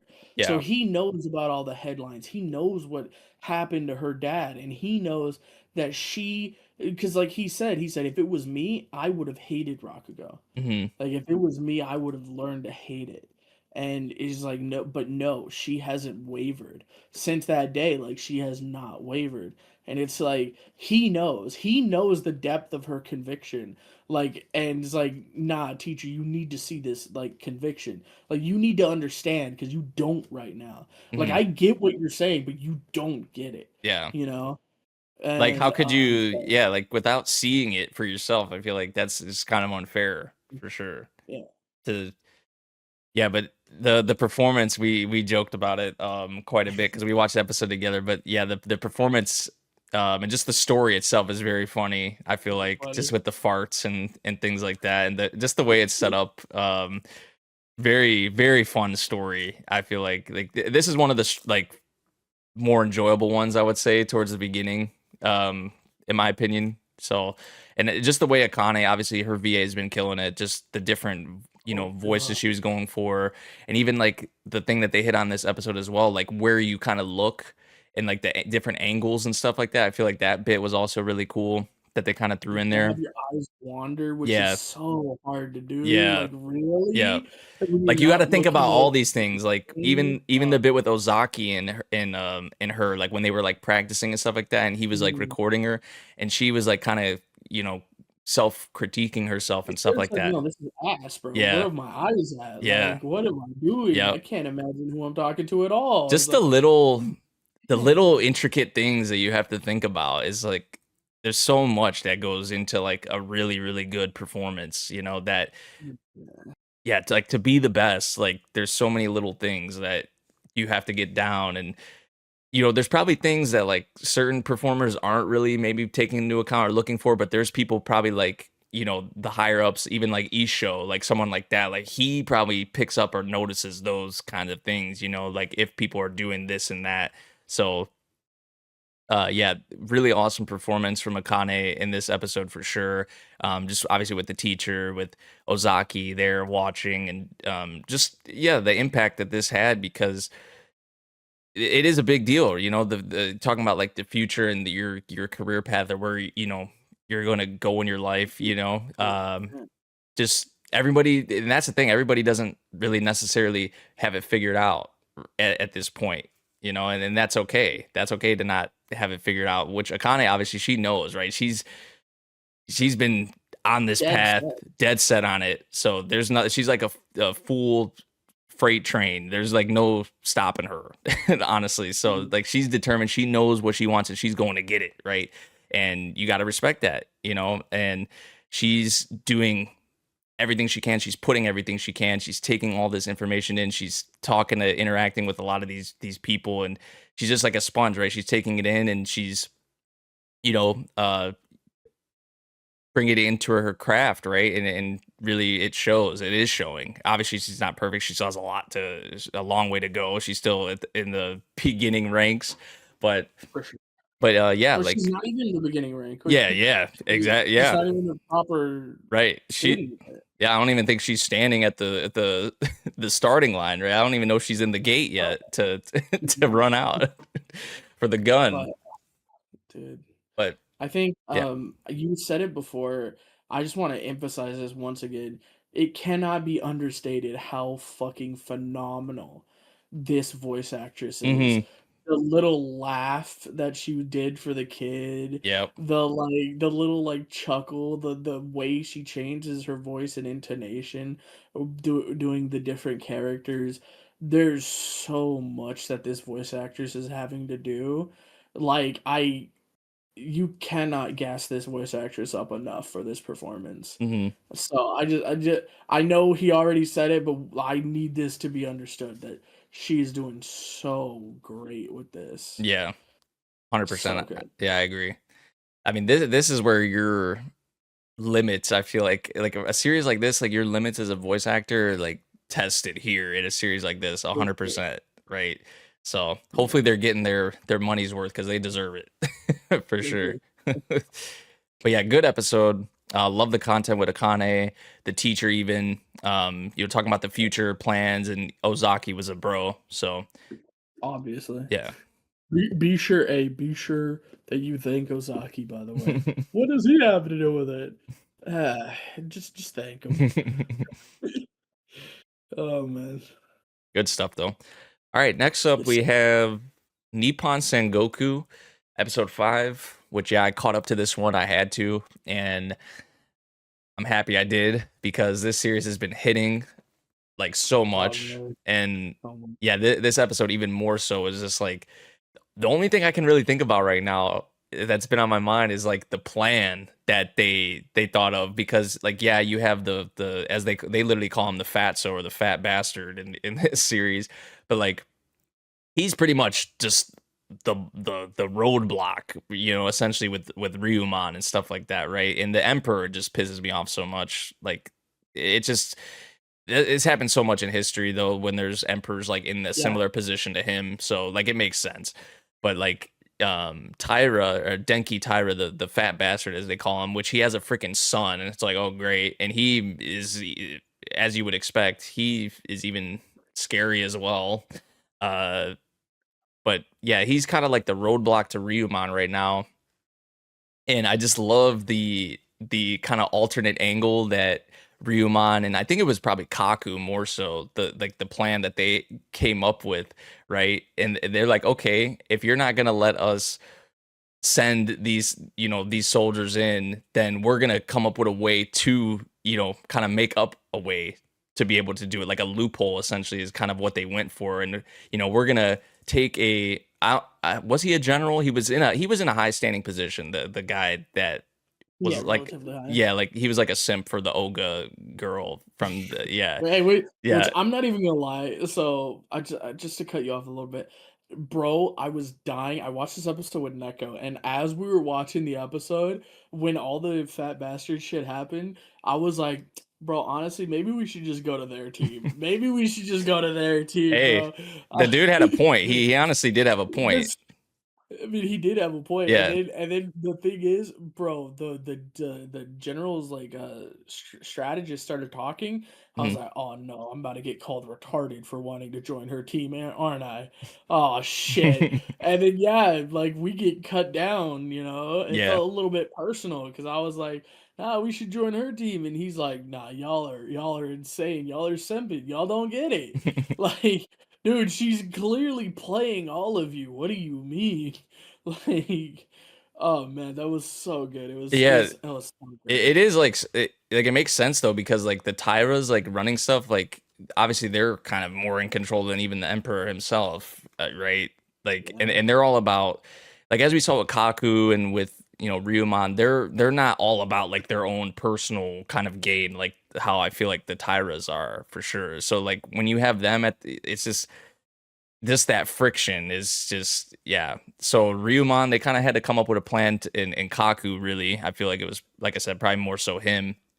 But the whole plan about kind of Sure. taking these, I guess they're like exiling them in a way, right? But then they're like kind of sending, bodyguards essentially, or a little army with them to have it to where like, oh, they're protecting them, but really it's troops that they're sending in. So I feel like that whole plan that they kind of devised and came up with was really smart. And But I think what's really interesting about it, and again, sorry, no, you're good. You're good. is that they didn't tell the new people. They basically just looked at the new people and said, "Look, we set it up. Now y'all gotta fucking hit the strike. Hmm. We set it up for you. We can't tell you what we're doing because if we tell you, then like it's treason. So hey, y'all gotta hold down the fort. Hmm. Like, guys, you guys." And I feel like this plan that they came up with is like the way you have to kind of be harsh on these people, right? Is like perfect for Aoteru, because we've already seen it. Like we saw it in episode 4 when he had to hang, someone he had a past with. Like, yeah, that's what you have to do in the position that he's in. Like, it sucks, right? You could tell that it did affect him, but this is how you have to be. Like, he doesn't care who it is. Like, if you don't follow the law, you will be punished. And so for this plan, Altru is like the perfect one, I feel like, to kind of be in the position that he's in. I want to see him and Kaku work more together though, because I mean we saw in this episode even Kaku obviously sees a lot in him, and they've kind of gassed up Kaku as like this brilliant strategist and stuff like that. So the fact that potentially we will be seeing the two of them kind of working together is going to be like really sweet, I feel like. But yeah, I really enjoyed this episode, and just like, I don't know, the way everything is set up, the way it flows, the different sides, the politics, and just everything. I just feel like, and the way they mix in humor, I feel like is awesome too. Like, I'm a fan of it. I know comedy is subjective, so maybe other people don't feel the same way, but I get a kick out of this. Yeah, I get a kick out of this series quite a bit. So. But yeah, and obviously production wise, it's been incredible. Yeah, just so good. This series has been, I will say.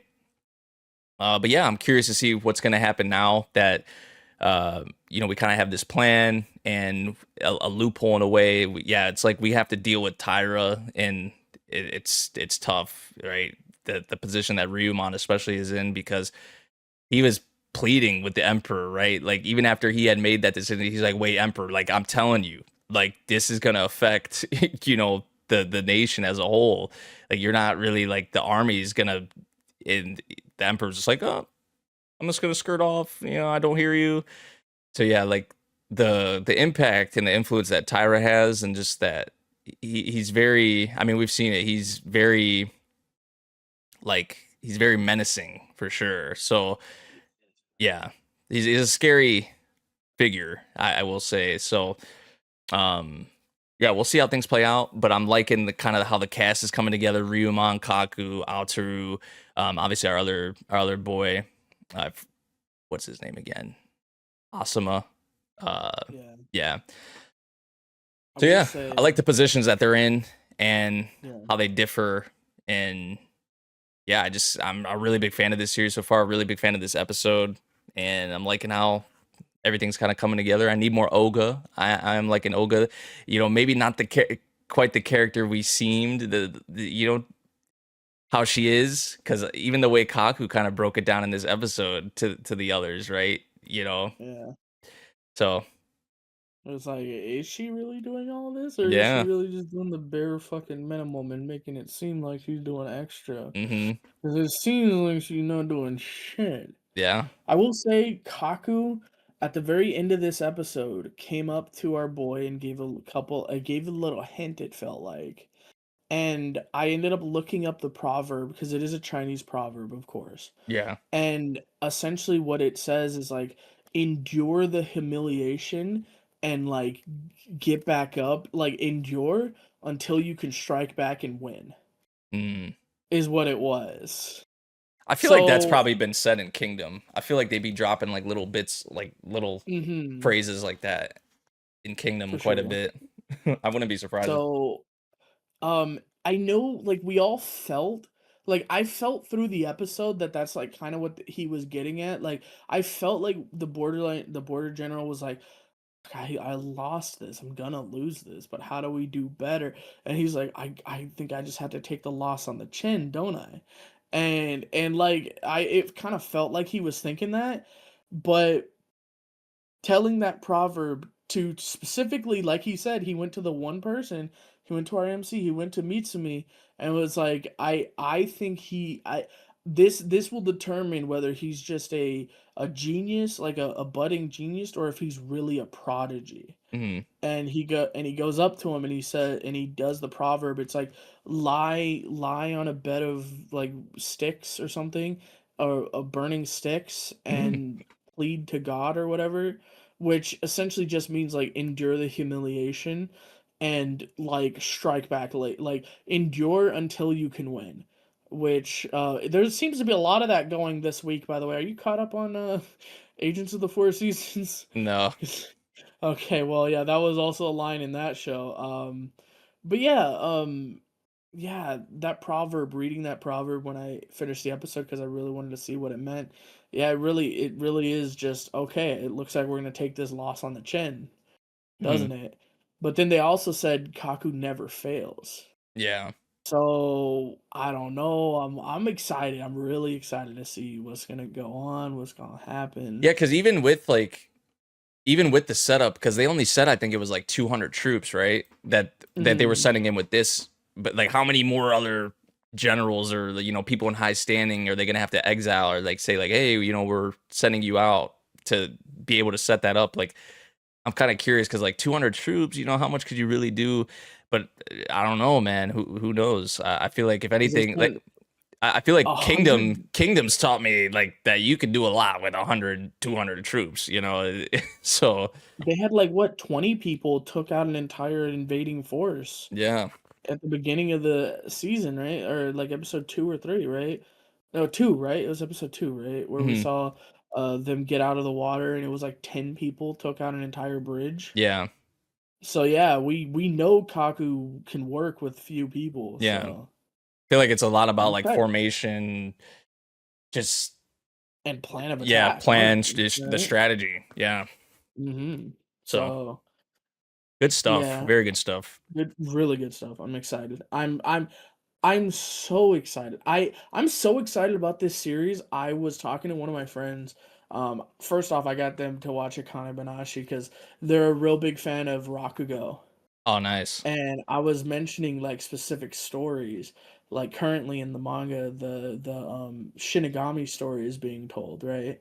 And I was telling them about that, and they're like, "Oh, that's really good."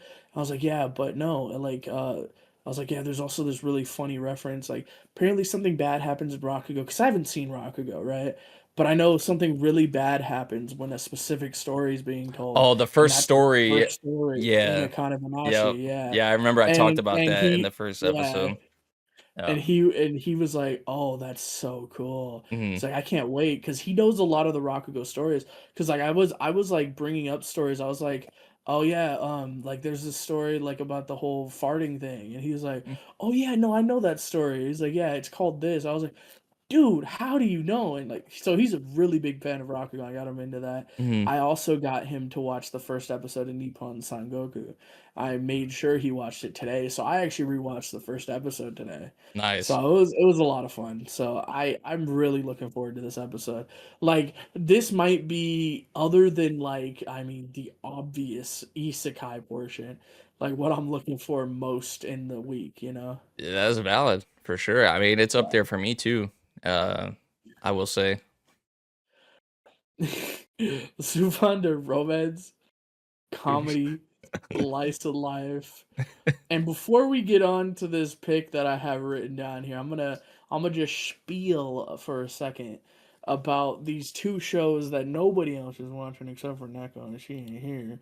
Um, I want to end this love game. It's really cute, man. They just keep smacking each other over the head with adorableness and just repaying it in kind, and their hearts are skipping beats, both of them over and over, and they're both just like, bro, they need to just start making out, man, because they are so damn in love with each other. Everybody on the planet knows they're in love with each other, but they're playing this game. It's really cute. I will say something really interesting, and I made friends with the second prettiest girl in class happened in that they kind of their secret relationship kind of got outed Mm. by the first prettiest girl in class. She kind of clocks that, oh hey, he left, and oh hey, 5 minutes later she left, and she's talking about plans she made, and he's like, oh, I kind of just want to go home, you know. And so they end up going back to his place, and they're doing their basically after party, and she shows up and she's like, damn, so y'all really just hiding this from me on God.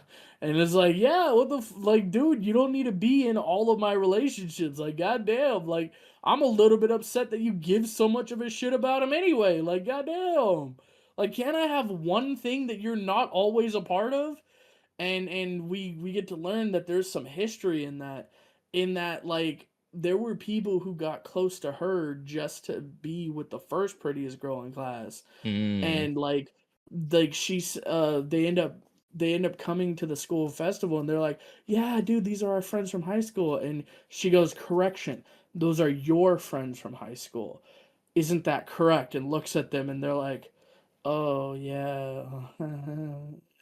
And she's like, wait, what the fuck? And like, because the first prettiest girl didn't know. And the second one's like, no, I hate these bitch. Like, you don't understand. These two are horrible. Like, they did me so dirty, you have no idea. And it all because they wanted to be with you. And then they lied to you about it. Like, so yeah, I feel some type of way, and I feel a little bit resentful to you, and like, and I have this like inferiority complex, and I kind of don't like you that much at the moment, you know. And it's like, and you keep bugging, like busting in on this relationship with this one friend I had that was mine alone, and you're trying to make this person your friend too. And it's like, man, get the fuck out of my relationships, man. Can I have one thing? Right. And like, which is such a thing, man. I don't know if you had that friend that's just in every Yeah. single, like, dude. It's like, fuck off, man. Mm. Like, I love you and you're my best friend. You It are, kind of but reminds me like, of the Asa oh, bit from Journalwood Witch, like the kind of that yeah, situation, like how that literally, was. Yeah. yeah. So yeah, I mean, there's some interesting stuff happening in that series. I know you I said you weren't interested in it, I gotta man, catch but up. Yeah. No, I liked some bits of it at the beginning. I think it was the main guy. I just wasn't, and the first prettiest girl. I wasn't really crazy on at the yeah, beginning, but she's so, I don't know. She feels so fake, you know? I mhm. don't know. But yeah. Moving on to what I actually wrote on this part. Do you like big girls? Yeah. I think I've mentioned it Yeah. like one time. It was like very brief on the pod, but yeah, I don't know if Graham, had you watched it before we just randomly watched it No. earlier? You put on episode 4. That was my first experience, bro. Nah, this is yeah, I said it before. It's literally just a hentai. Yeah. So funny, bro. And it's like uncensored and everything, which is like It's when crazy, I bro. first booted up the episode, I was just like, because you know you have like the other one that I was watching as well, like around the same time, the apartment one or whatever with the manager, like Yeah, that which one isn't is nearly also as insane. yeah, it's insane. It's not as nearly like as graphic, you know, in terms of like showing Yeah. everything, right? As this. Because you have the ones that are just like they still air on like TV and stuff like that, but they're like censored and they have like uncensored versions. Or like you got the tits or whatever, Yeah, right? but this is was just straight up nah, B. yeah, Just... literally, yeah. So anyway, bro, he told this girl she looked cute without glasses on, and she's like, yo, on God, I got this past trauma, and then it's like, all right, tell me I'm cute again, and then she started fucking. Damn. Yo, I wish it was that easy, bro. You look very All cute right, without glasses. yeah. Shit on God. Damn. All right, shit. Anyway, that's kind of our gooning corner for a little bit. Yeah, I mean, just so you know, we are watching some of that crazy shit. I actually Yeah, caught up to the manga. it's pretty hot, man. I'm not gonna lie. You know, I feel like some of the, I think the purple hair girl is like the episode with her. I was like, damn, like that shit was fire. But I don't know, man. The libero, the captain's pretty nice. mhm. Anyway, moving on. Yeah. Yeah. In the spirit of Crash, Fate Gooner. Wait, what? Fate Gooner. Fate Strange Goon. Anyway,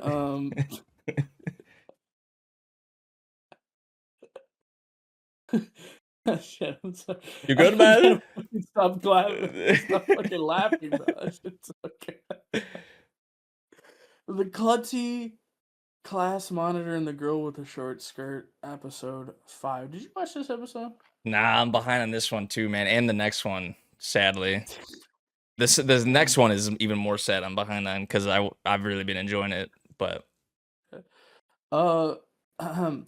Miguelito. Is he caught up on this one? I don't know. Who knows? When it comes to Ramparts, nah.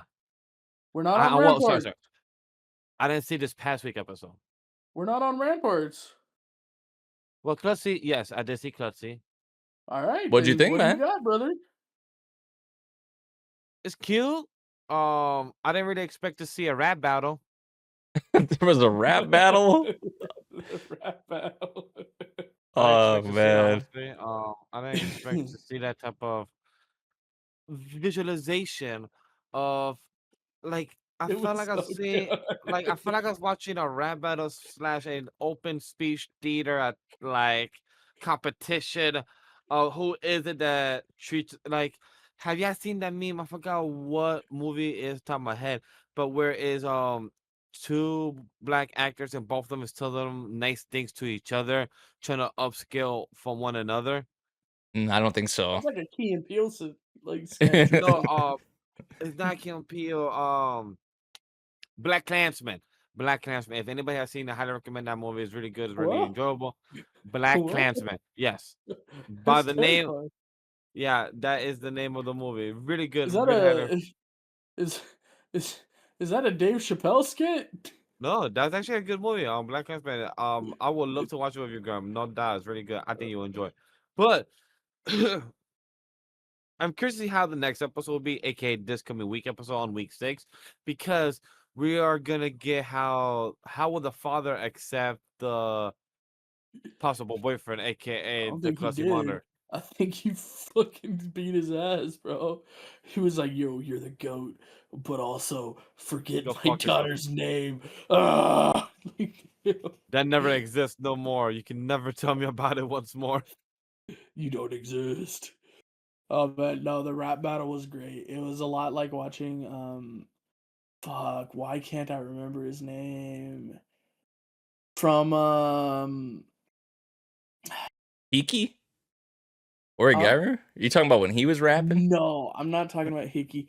I'm talking about from uh the freaking the Kongming, Oh, the rapper. yeah. Yeah, it Okay. felt like that. Like they were like, damn, okay, we got bars. Except for one of the guys had like really shitty bars. And then the other one had super polite bars. And it was like, what is going on here? Like, That's so it crazy. felt a little funny, I guess, is the right word. But yeah, it was So a wait, y'all fun actually episode. enjoyed like the rap part? Because I feel like a lot of rap parts in anime just be like cringe as hell. I did It was enjoy. cringe as hell. It was cringe. Yeah, Like what they were saying was cringe as But it shit. yeah. was still like If you're But like asking, it enjoyable. Like, flowed well. It mhm. flowed if you're well, but asking, like were you entertained, Oh yeah, but was yeah. it cringe? Then yes to both of the questions. Was it yeah, cringe? Yes. But were you entertained? Yes. I was absolutely. still having a good time. Yep. But Ramparts of Ice. Am I the only one that's seen this episode?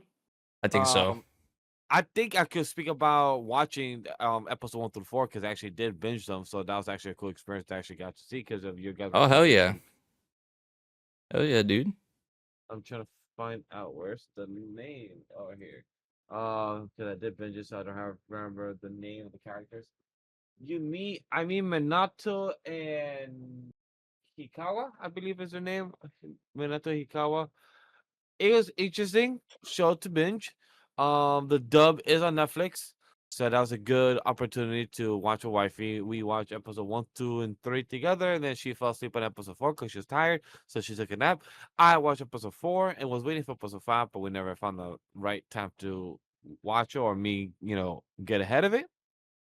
But I enjoyed this one. Is it, jokes aside, is it better than, you and I polar opposite at the end of the day?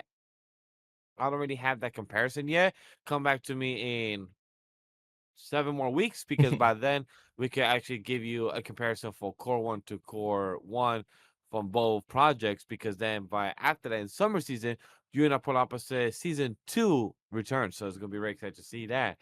But I enjoy the characters. I enjoy how they observe. Each of them has their own story. The close-up shot of her being cold as hell like ice. I really like how that looks. Like when they do the close-up shot of her With the face. wall too. Yeah, like the wall, the shoulder, and everything like there, showing everything cold as hell. That is really dope. I really do dig that. The thing with me that I've come to realize, I feel like with this series, and I could be wrong because I don't know like and I've watched 3 episodes and I don't know the future content or anything like that. But this feels less like because I went into this, I'm like, oh, it's a romance, you know. I feel like this is just more of like a character drama than like romance. Exactly, which is Yeah. why it's Because like at first you went in with at least I did. I went in with a certain expectation, right? Like, oh, romance, romance drama, rom com, whatever. But like 3 episodes in, I'm just like, there might not be any romance, at least like in this first part, or maybe even in the series at all. But it's more so just like a character drama. That's kind of like where I'm at with it right now, which is not a bad thing, obviously by any means. Yeah. But yeah, I can't speak on the new content though. So that's gonna be all Grem unless Grams Vash so had anything Grams else to say about his catch no, I up. don't got anything else more. I could chime in when it comes to week 6 when we do how to flop when it comes to the whole show itself and what they has done more if a bit different. But I know Graham could chime in on what has been happening with episode 5. Go spoil us, Graham. Talk to us. no, episode 5 was a lot of fun. Is that all? The Oh. I'm just trying to think. Because it's the aftermath of like her just completely shutting down not Giraffe Boy, it's I want to Minato. say Miyuki, but that's not right. It's Minato, thank you. Yeah. Completely shutting down Minato and like cutting him off completely.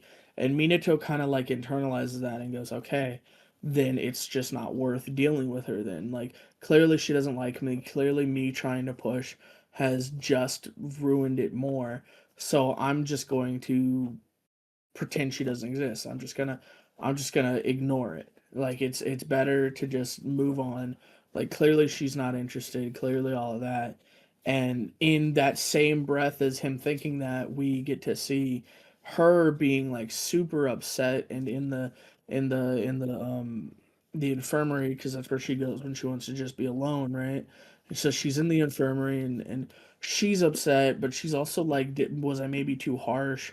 Like I kind of went too hard, but like also he pissed me off, and like he touched a really sore subject, and like I didn't enjoy that and all that. And then Giraffe comes in and sits there and goes, "Oh yeah, by the way, I don't know what happened, but I know you were on the basketball club in middle school." It's like, "How do you know?" Like, what?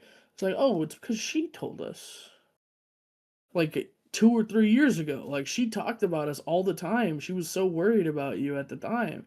And it's like, what? It's like, yeah, like when cuz we all three, the other three were all in the same like study club, right? Not study club, it's a cram school, right? We're all in the same cram school, so we knew about you. We didn't know your name, and honestly, I kind of just put it together today, like after your blow up at him. But I think he's smarter than me, unfortunately. So I think he knew. Like I don't think he really pried. I don't think I think you got the wrong idea, because I'm pretty sure he knows because of the same reason I know. And she's like, "Oh shit!" Then I just made a whole bunch of assumptions, and I didn't even hear him out.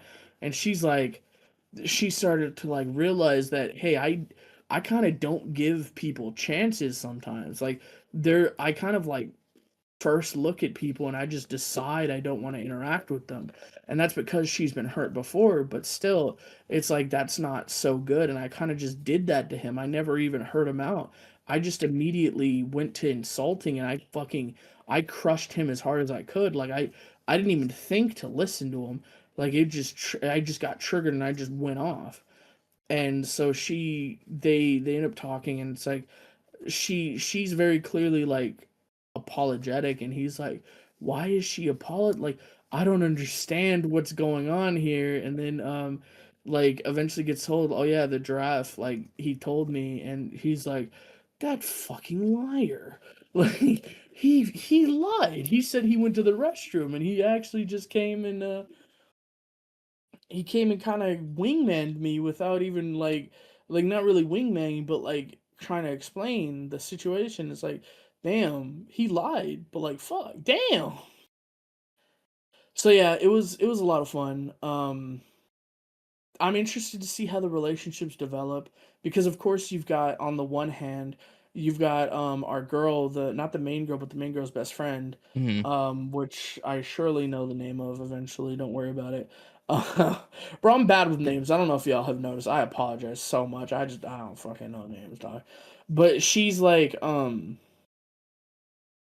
yeah, this is like, I feel like Minato's trying to get close to the main girl. And then of course we've got the main girl thinking that Minato and the best friend are trying to get close. And then there's the giraffe who's trying to get with the main girl, and it's a whole complicated web of misunderstandings and things, and it's a lot of fun. I'm always excited every week with this show, because it's not as cut and dry. And I said it a lot in last season, and it was mostly a joke, and it was mostly just to like like fuck with Nate and them because they were so high on it. But it's less of a straightforward, and like I said last season, again as a joke, like less of a Disney Channel type thing. It's more real. It's more like grounded. There's a lot more like misunderstandings and just not being able to convey things properly, and like getting frogs in your throats, like the lumps in your throats, and not being able to like say what you mean, and getting misconstrued. And it just feels more real to my life, I guess. So it's much more relatable to me.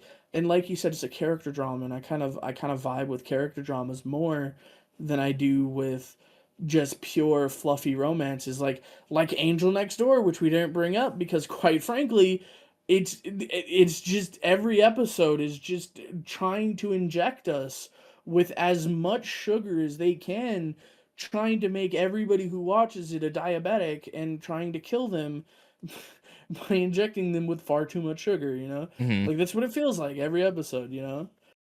Which it's not a bad thing. I fucking love the fluffy, cute shit, but like there's not a lot going on really, you know? Yeah. Um this is much more grounded and like I guess in my like experience more like real to life. Like it's complicated. Human relationships are complicated, you know? Yeah. So 100%. I don't know. I love it. All right. But Isekai fantasy. Got I any? got a couple I can talk to about I got a couple of honorable mentions I can bring up. Um First off, Reborn is a vending machine. We learn about the eternal floor or whatever, the eternal abyss or whatever it's called. And it's like, oh, the reason they wanted Boxo so much is because it is just I think they said they went for 30 days straight and there was just nothing. It's just a massive, deep, dark floor of just depths of just nothingness. So Boxo is super necessary, and so they're happy that they have Boxo on their side for this.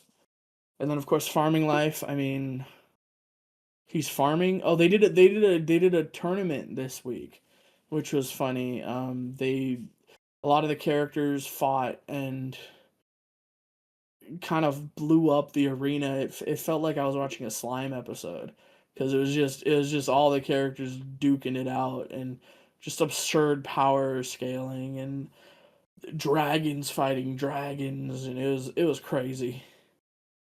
But the barbarian king and the princess and the warrior princess and the barbarian king is a That's a lot good of one. fun. Y'all should watch it if you're I not already. I did watch it, so I joined this conversation with you.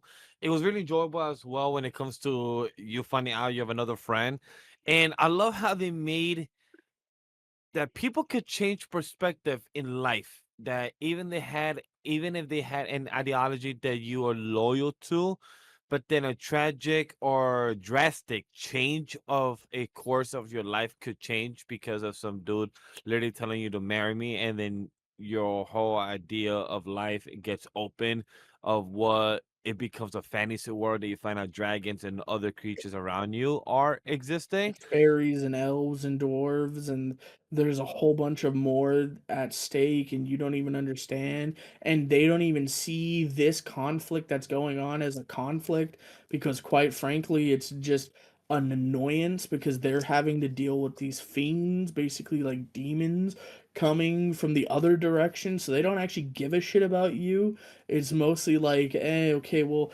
deal with you when you guys get annoying again, but it's like they're like we don't even bother with you because it's not there's no point. It's like you guys are gonna keep doing that, and it's like she starts to understand that holy shit, like they might not be the bad guys here, and Yep. like and it's not necessary, and she understands that her country's not the bad guys either, but she also just doesn't think that they could ever like come to a place where they like ally because if they just made an alliance it would work out and there would be nothing wrong but like she knows that her people are so stuck in their ways and they don't understand everything going on and they she's starting to get swayed a little bit by this barbarian and she's like maybe they're right maybe like in like especially like you said seeing her subordinate there with like that whole romance thing and they're like okay I kind of like that. Like, wait, maybe they know what they're talking about. Maybe this is the way. Maybe like I don't know. It's really cute. This is the It's way. adorable. I was gonna The way. say. We also The found out that way. he's 18. This motherfucker's 18. This And she's motherfucker. 26. She's 26. And he said, I like them older. I like them No, being no, more he tender. said you're in your peak of womanhood. Yeah. He was feeding it. He's like, oh, yum. I love that. And I'm like, bro, And all the he's proud of freaking that. fairies and shit are like, damn, she got some nice hips. She gonna give you good kids. It was like, all right, bro, y'all fucking insane. Yeah, they was thrown off. They were like, "Wait, what? What's going on here?" But hey, on top of this slime movie, I mean slime. I'm movie. Sorry, chat. I'm doing time codes. Just my prep stuff on the document. What I was talking about and say on top when it comes to Isekai, I also want to shout out. Look, I did catch up to an Isekai, but I did it because I want to check out the story. The animation is fucking horrendous. The beginning after then, I did catch up. Ah, Graham, I don't know if you're cut up to the series that you I am. enjoy. I know it's poor animation Yeah. quality wise, but I like the story. It's good. I'm telling you, like, The dude, story has a I lot of told you the potential. story's The story good. has a lot of potential.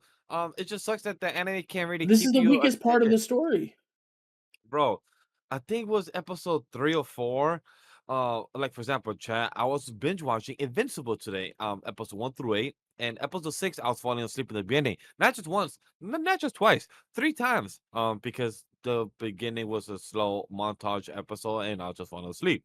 So to give you a comparison, in the beginning after that, I think it was episode 3 or 4. I was watching it on my commute from work or to home, and I was falling asleep. I couldn't be grab my attention. It was cool that Note and his other peers in the guild were able to take out and work together and Monster and a few of the stuff that happened. And he got to train against his other peers of AA ranks. And then right before he starts, he's supposed to start school, he's about to do one crazy type of dangerous mission. But then he keeps missing the elf girl that they have not seen each other 2 years. That's all that has happened. All right, No, go. it's not all that has happened. What else have I missed? What other type The of bullet point have I mission missed? the mission went to hell immediately because they were Oh yes. lied to and it was a trap. They got Yeah. led into a freaking trap. The dude who set the party up together fucking lost an arm. One of the people died immediately. The whole party's kind of in shambles. The mage, the Wykes boy, Lucas, I think his name is Lucas Wykes, fucking like pissed his pants. Like he was so afraid of what was going on and he couldn't help, and like the whole situation kind of deteriorated, and it took a Note and of course his teacher stepping in to be like, all right, you guys are fucking stupid. All right, Jasmine, it took Luke and Note and Jasmine to like kind of get everything set up and like fixed, and then at the end of the day they're like, okay, he's like, I need to know one more thing before we keep going. Are we going to try to complete this mission, or are we just getting the hell out of here? And they said, well, we want to complete this mission. And he said, all right, then if we're going to complete this mission, we can complete this mission. And they said, okay, I agree to complete this mission on the one thing that Arthur or Note, I want you to be the leader of the group now. Like you have to be the leader because you're the only one who kept composed the whole time. You're the only one that didn't fucking shit himself and panic. So I want you to be the leader now. And so yeah, now Arthur is the leader of the group, or Note is the leader, and he's getting ready to try to complete this mission. Yep. Only time will tell. Let's see where that goes. Other than that, I want to shout out to my two. Uh, where's the other one that I did see? I did catch up to Farming Life. Farming Life. It's a lot of fun. However, I did not see the most recent episode this past Monday because my plug didn't get to, send me my link. So I, have to catch up to next week. So chat, I'll give you guys the most recent next week. But I did catch up to, him building not just a town, but this is starting to remind me of Slime, where he just starting to build in the whole fucking tree of the forest now at this point. Like, bro, you're about to build a whole village 1, village 2, village 3, village 4. Like you literally about to take the whole forest at this point. So that's pretty cool to see for like the farming life. In the most recent episode, I wouldn't know. So unless Grim has any thoughts about it, glad to hear I that already the said vending it. machine.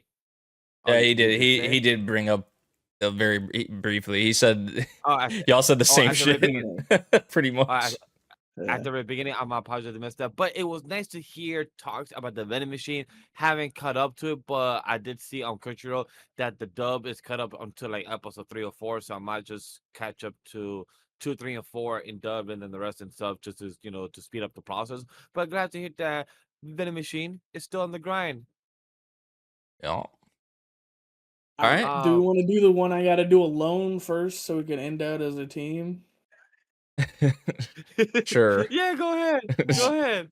Take your headsets off, both of you. Take them That's off. crazy. That's crazy. Take it, man. That's crazy. Crazy, man. Take it off. All right, bro. So we got this fun episode of ReZero, boys. Dude, these assholes didn't fucking watch it. How are we gonna know what he's done? Anyway, I'll let you know. Don't worry. I got you. So anyway, so ReZero this week, we got this really cool thing. Shaula finally appeared. Shaula is kind of cold and distant with everybody else, but with Subaru, of course, she jumps at him and goes, "Oh my God, Master!" Which is really insane because now we get to learn that Shaula's master is the Sage, which is of course Flugel, who's on the Great Flugel Tree, which wrote Flugel it was here, right? Which gives a whole bunch of credence to the theory that maybe Subaru's the Sage, which is cut content from season 2, by the way, which they mentioned him as a Sage candidate, which if you watch Annie News, you would have known that. Anyway, we get this whole cool thing. We get this really cool thing, and like the whole deal with that is so cool and awesome that it happened.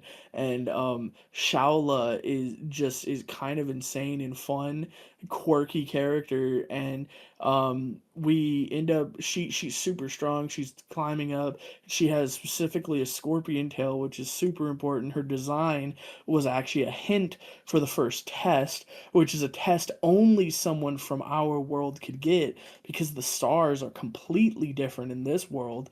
And Subaru looks at it from above, and like after taking in and like internalizing everything that was said, sits there and goes, "Holy shit, Shaula, it's not talking about you.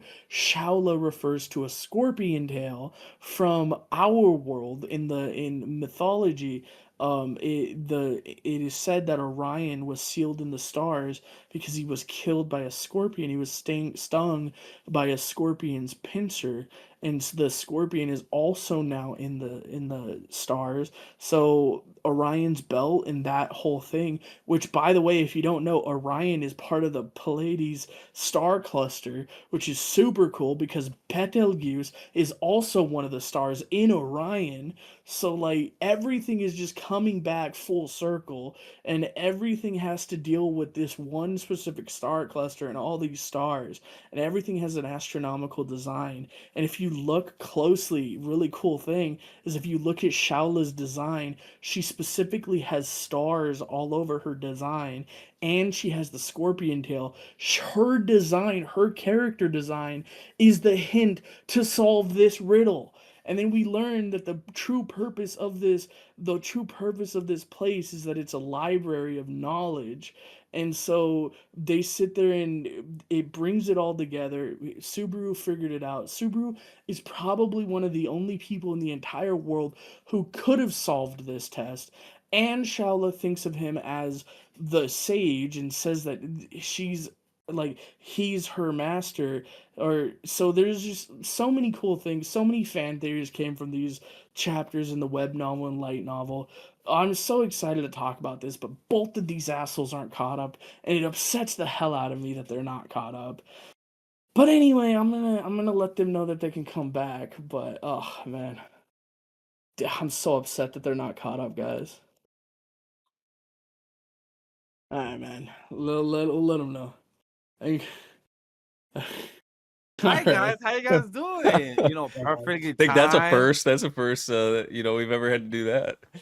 I feel like Yeah, both co-hosts. And chat was funny. I literally realized it that once once we No, both put our literally, headphones, and I'm like, so shit, good. how are we gonna find out when he doesn't have face? We can't see no facial expression. We can't get no hand Mhm. sign, no nothing. I'm I like, honestly crap, was just looking document. at. I was honestly just looking at the audio meter, and I'm looking at like when it just stopped. That's what I was looking at. Good point. That's a good point. That's That's a good smart. one. That's smart. That Anyway, But hey, chat, with chat, ReZero, we will find out next week when we do hot or flop. Was it good or not? Has it been good? We will talk about it. But God. with Chat Atelier, episode 5, my episode of the week, by the way, chat. I'm gonna be honest. valid, I'm gonna be a bug. valid. I This mean, this this was You know, good as if hell. you'd watched ReZero, it might not be, but you know, this episode Yeah. though was like, Next up.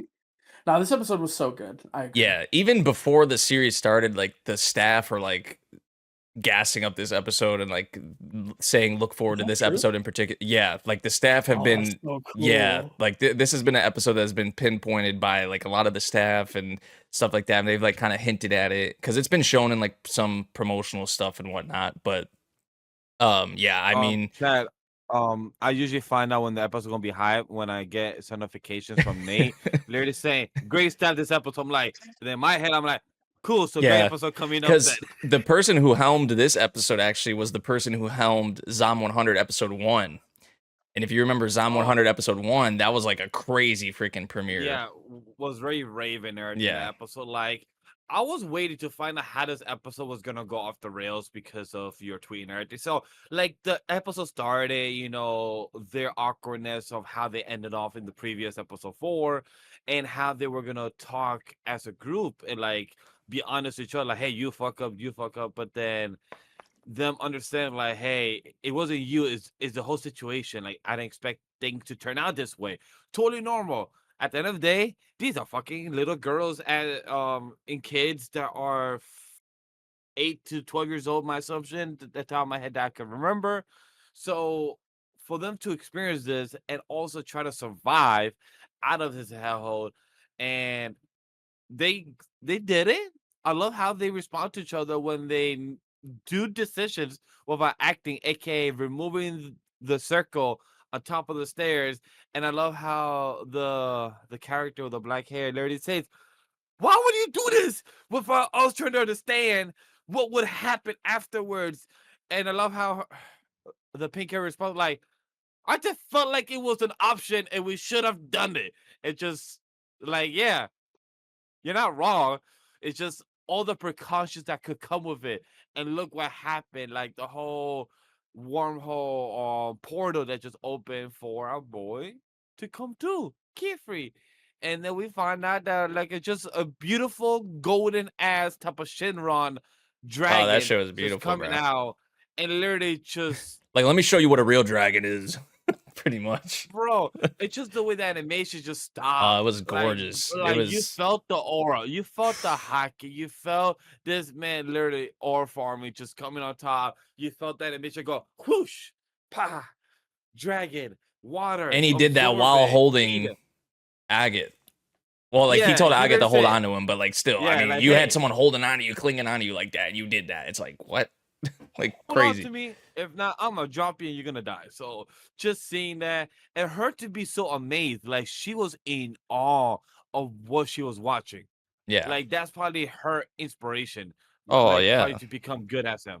And like I could see, like I saw the tweet early this week. I don't know if you guys did it, but I saw a tweet say the three white goat teachers, Oh, Kakashi, yeah. Yeah, I saw that. Kifri, and Yeah, I Gojo. saw And that. I'm like, you know what?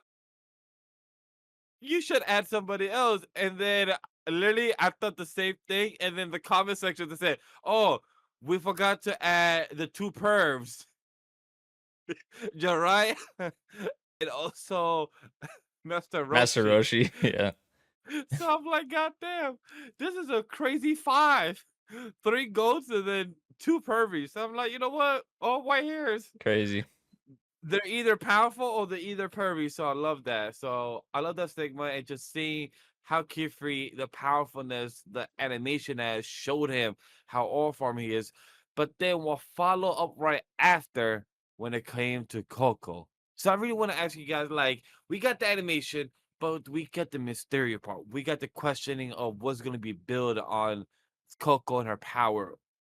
Graham, I want to ask you, well, what did you feel about this episode? I want that cloud bed. Oh, the pillow cap. Yes, I that's a want good it. point. Hey, if a dragon is comfy on this shit, I mean, who That's knows? all I'm Yeah, saying, like, come bro. 'Cause on. I Bro, was I need saying, that. Yeah. At oh, times I'll be waking up with neck pain, bro. So you got a good point. Thank you for bringing it up because I forgot the plot of the episode that was a dragon that fell asleep. no, this episode. I mean, it showed. I think it showed specifically. It showed Agate the determination that Coco has. Yeah. Right? It showed Agate that like Coco is just new. Coco is so new. Like, and you're giving her this hard time. She got it quick. Yep. She learned how to do that fire spell very fast, realistically. And she started drawing the she just needed to get used to the tools, right? Like she did so well so quickly that like they were like, "Oh shit. Damn. Okay. Um damn. Okay. Shit. Okay. I see." Like even Agate couldn't like continue to be so hard on Coco anymore cuz Nope. even Agate's like, "Wait, already? There's no way she did a perfect circle like this already." And it's like, nah, she's good. She's just new. She's just so new. She hasn't had nearly as much experience as all of you guys have had. Like, Yep. yeah, she's made mistakes, but she's a child and like she's a child who was completely unaware of the situation, who was trying to do her favorite, like the thing she looked up to, and she was just copying these circles from this book, which is what you guys did as kids to learn how to do magic. Like she was just doing what you were doing. She just had a shitty teacher who put dangerous freaking spells there. Like you I agree. can't blame her, man. Huh. You can't blame her without giving her a chance, and I think Agate finally realized that this episode. Like, damn, no, she kind of is good. And then, of course, we get Kiefer at the end of the episode saying, "You saved them, Coco," because sometimes at the end of the day, it is just an idea that is needed to save people. And you gave them that idea. Sure, they're the ones who did all the magic and they're the ones who made it work, but ideas are just as important. And so he did a really good job of kind of like gassing up all of the girls like, no, you did so fast, you did it like that. Agate, you came up with this complex spell that is so hard to manage. Like, holy shit, you made a new spell for this. And it's like you guys all did this, and like the initial concept was from the orange haired girl. Like, you guys are all a part of this, and this is what can happen if you guys work together.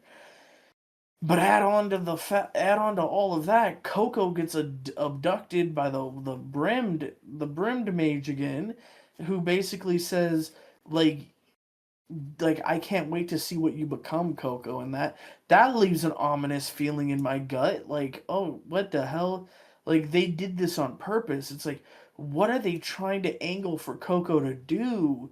Like, are they I angling think for her to they're destroy the system from the inside? Like, to bring new blood to like allow like outsiders? Is that all this is, or is this like more like she wants like the brimmed hats want to like change the system from the inside. Like they want to like make it not as a have secret Coco. Well, or however it is. Yeah, Like, why does yeah. she think that Coco will do this for her? Because she said, like, I set the seed inside you so long ago. So, like, is it gonna be like more like a natural power? Not saying that it's like a Kurama, like an actual embodiment of Kurama, the Sakuna, like the black or like there's some type of demon inside you. But is it like a seed that you are able to use magic without the ink? Like, are you able to cast your own magic just from your own energy? Is that what could it be? Because like I know we cannot blame Coco, but we could definitely blame this witch that is causing all this and is being like the whole mastermind and having Coco as the puppet. I think it's like a But what's thing the goal? where I think it's a thing where like Coco is like Grem said, like she's so new to this and in a position that's different than like a lot of the other people who have kind of been like brainwashed essentially in a way, right? Where Coco is like new, like a clean slate essentially for like she could be molded into whatever right now, the position that she's in, you know, Mhm. like it just depends who gets their hands on her essentially, right? So like the way like I feel like the Brim Caps probably see her as like, okay, we could use this, take her, use it for our advantage, right? With especially like the forbidden magic and all of that. And I feel like that's why they were even put in this position in the first place, was hoping that she would probably use forbidden magic. That was probably the whole reason why. And I feel like I would not be surprised if we see them in other positions like this where she is forced to eventually have to use it through whatever means. But being put in these very highly, you know, these pressure situations and just tough situations, I feel like is like that was obviously the intent, was they were hoping for that, or this witch was hoping for that.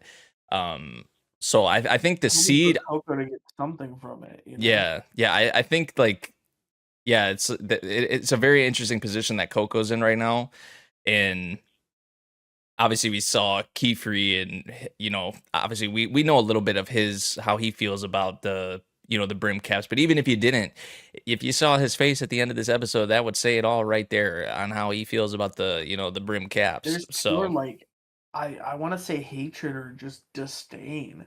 Like, there's just disgust in his eyes. He's like, and the anger flowing from him when he says, "You won't tell them about this," because he clearly wants to deal with this himself. So mhm, I'm thinking this is more personal for him. Maybe the brimmed cap or one of the brimmed caps is like his teacher or something like that. Maybe there's got to be some type of like link there, you know? right. Yeah, but this episode Yeah. was like fantastic all around for just obviously production wise. It was on point. Like everything was really from the beginning to the end. It did have those lighthearted moments too with the girls, and just seeing their teamwork kind of evolve as the episode went on, and just how they all had a part to play was like really cool to see.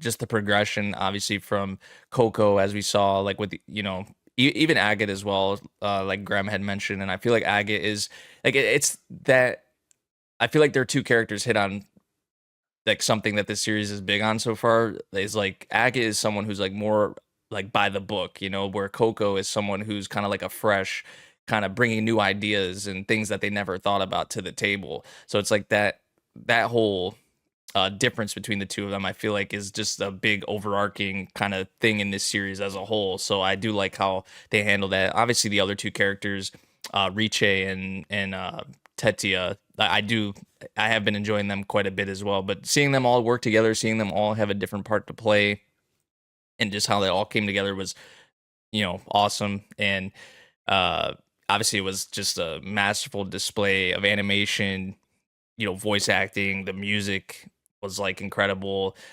You know, this episode was gassed up a lot, and I feel like rightfully so. Even before, like I said, at the beginning of the season, even I think before the season had aired. So yeah, I feel like it definitely delivered just all around. It was the complete package, really everything you would want. It left you with that bit at the end too, where you're just like kind of curious. Okay, like what are their plans really for Coco? Like this is something obviously over a lot of Okay. time, a decent amount of time, that's been kind of festering, right? Like this seed has been, you know, growing in a way.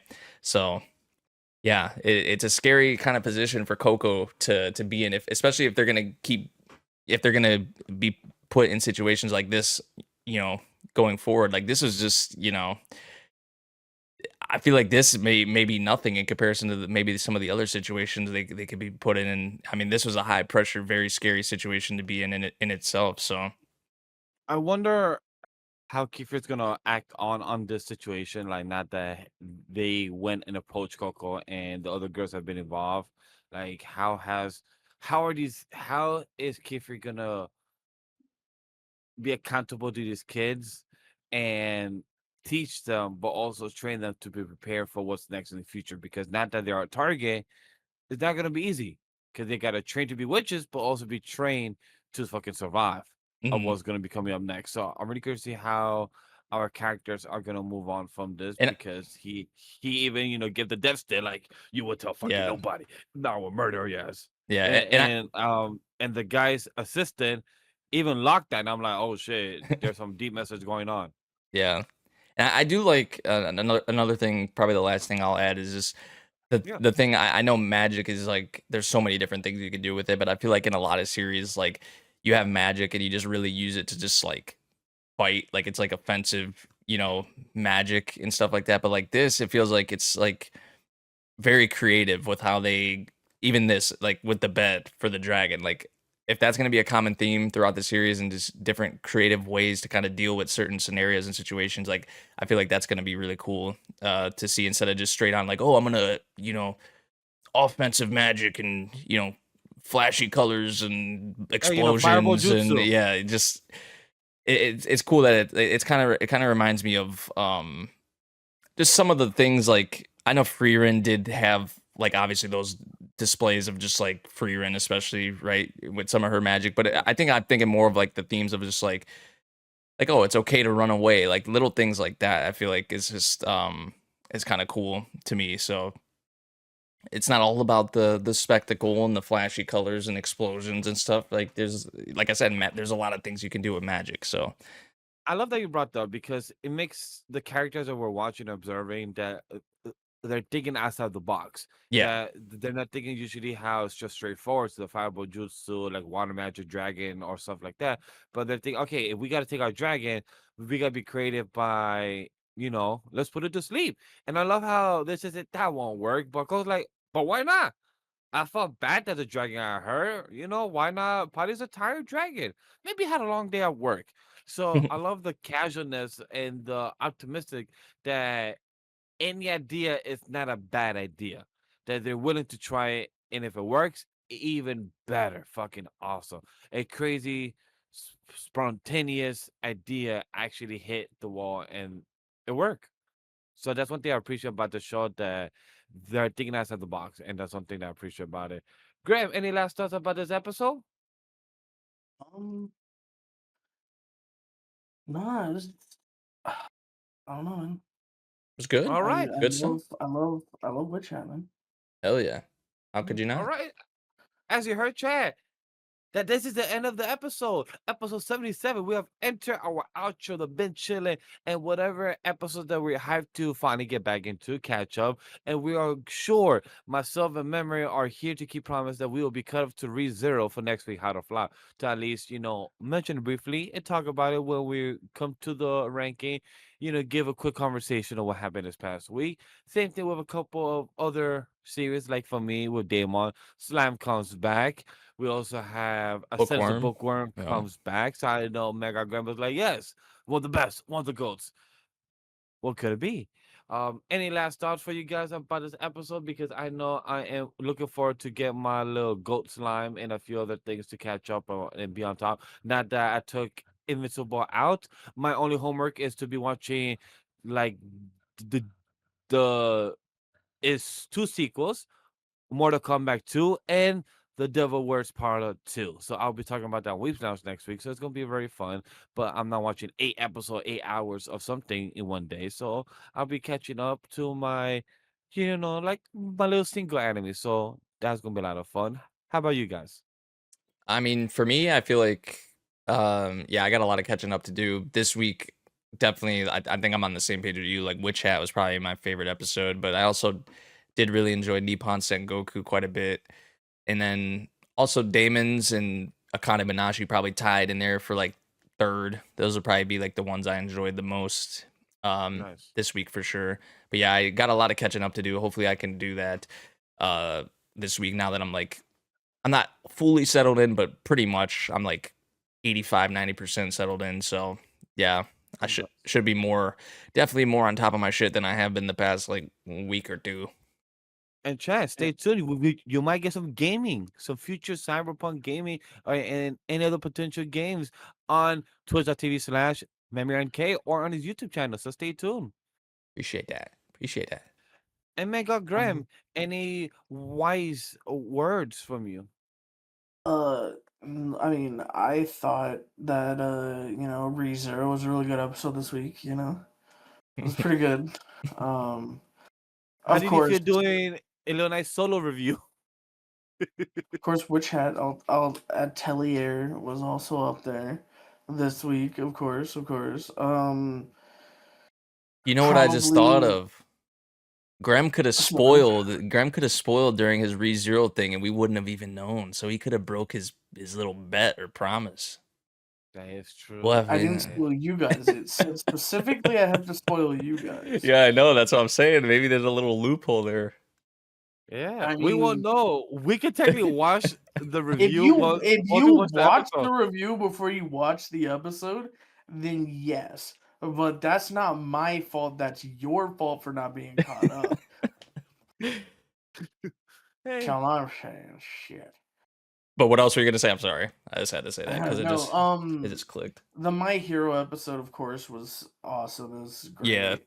Akane-banashi is always a fun time. Nippon Sangoku has me every single episode waiting for the next week. Like, I know I just got the episode today, or I guess, yesterday now, but I still want another episode so bad of that. It was so fun. It's been hitting. Daemons, of course, you guys mentioned. And Boca?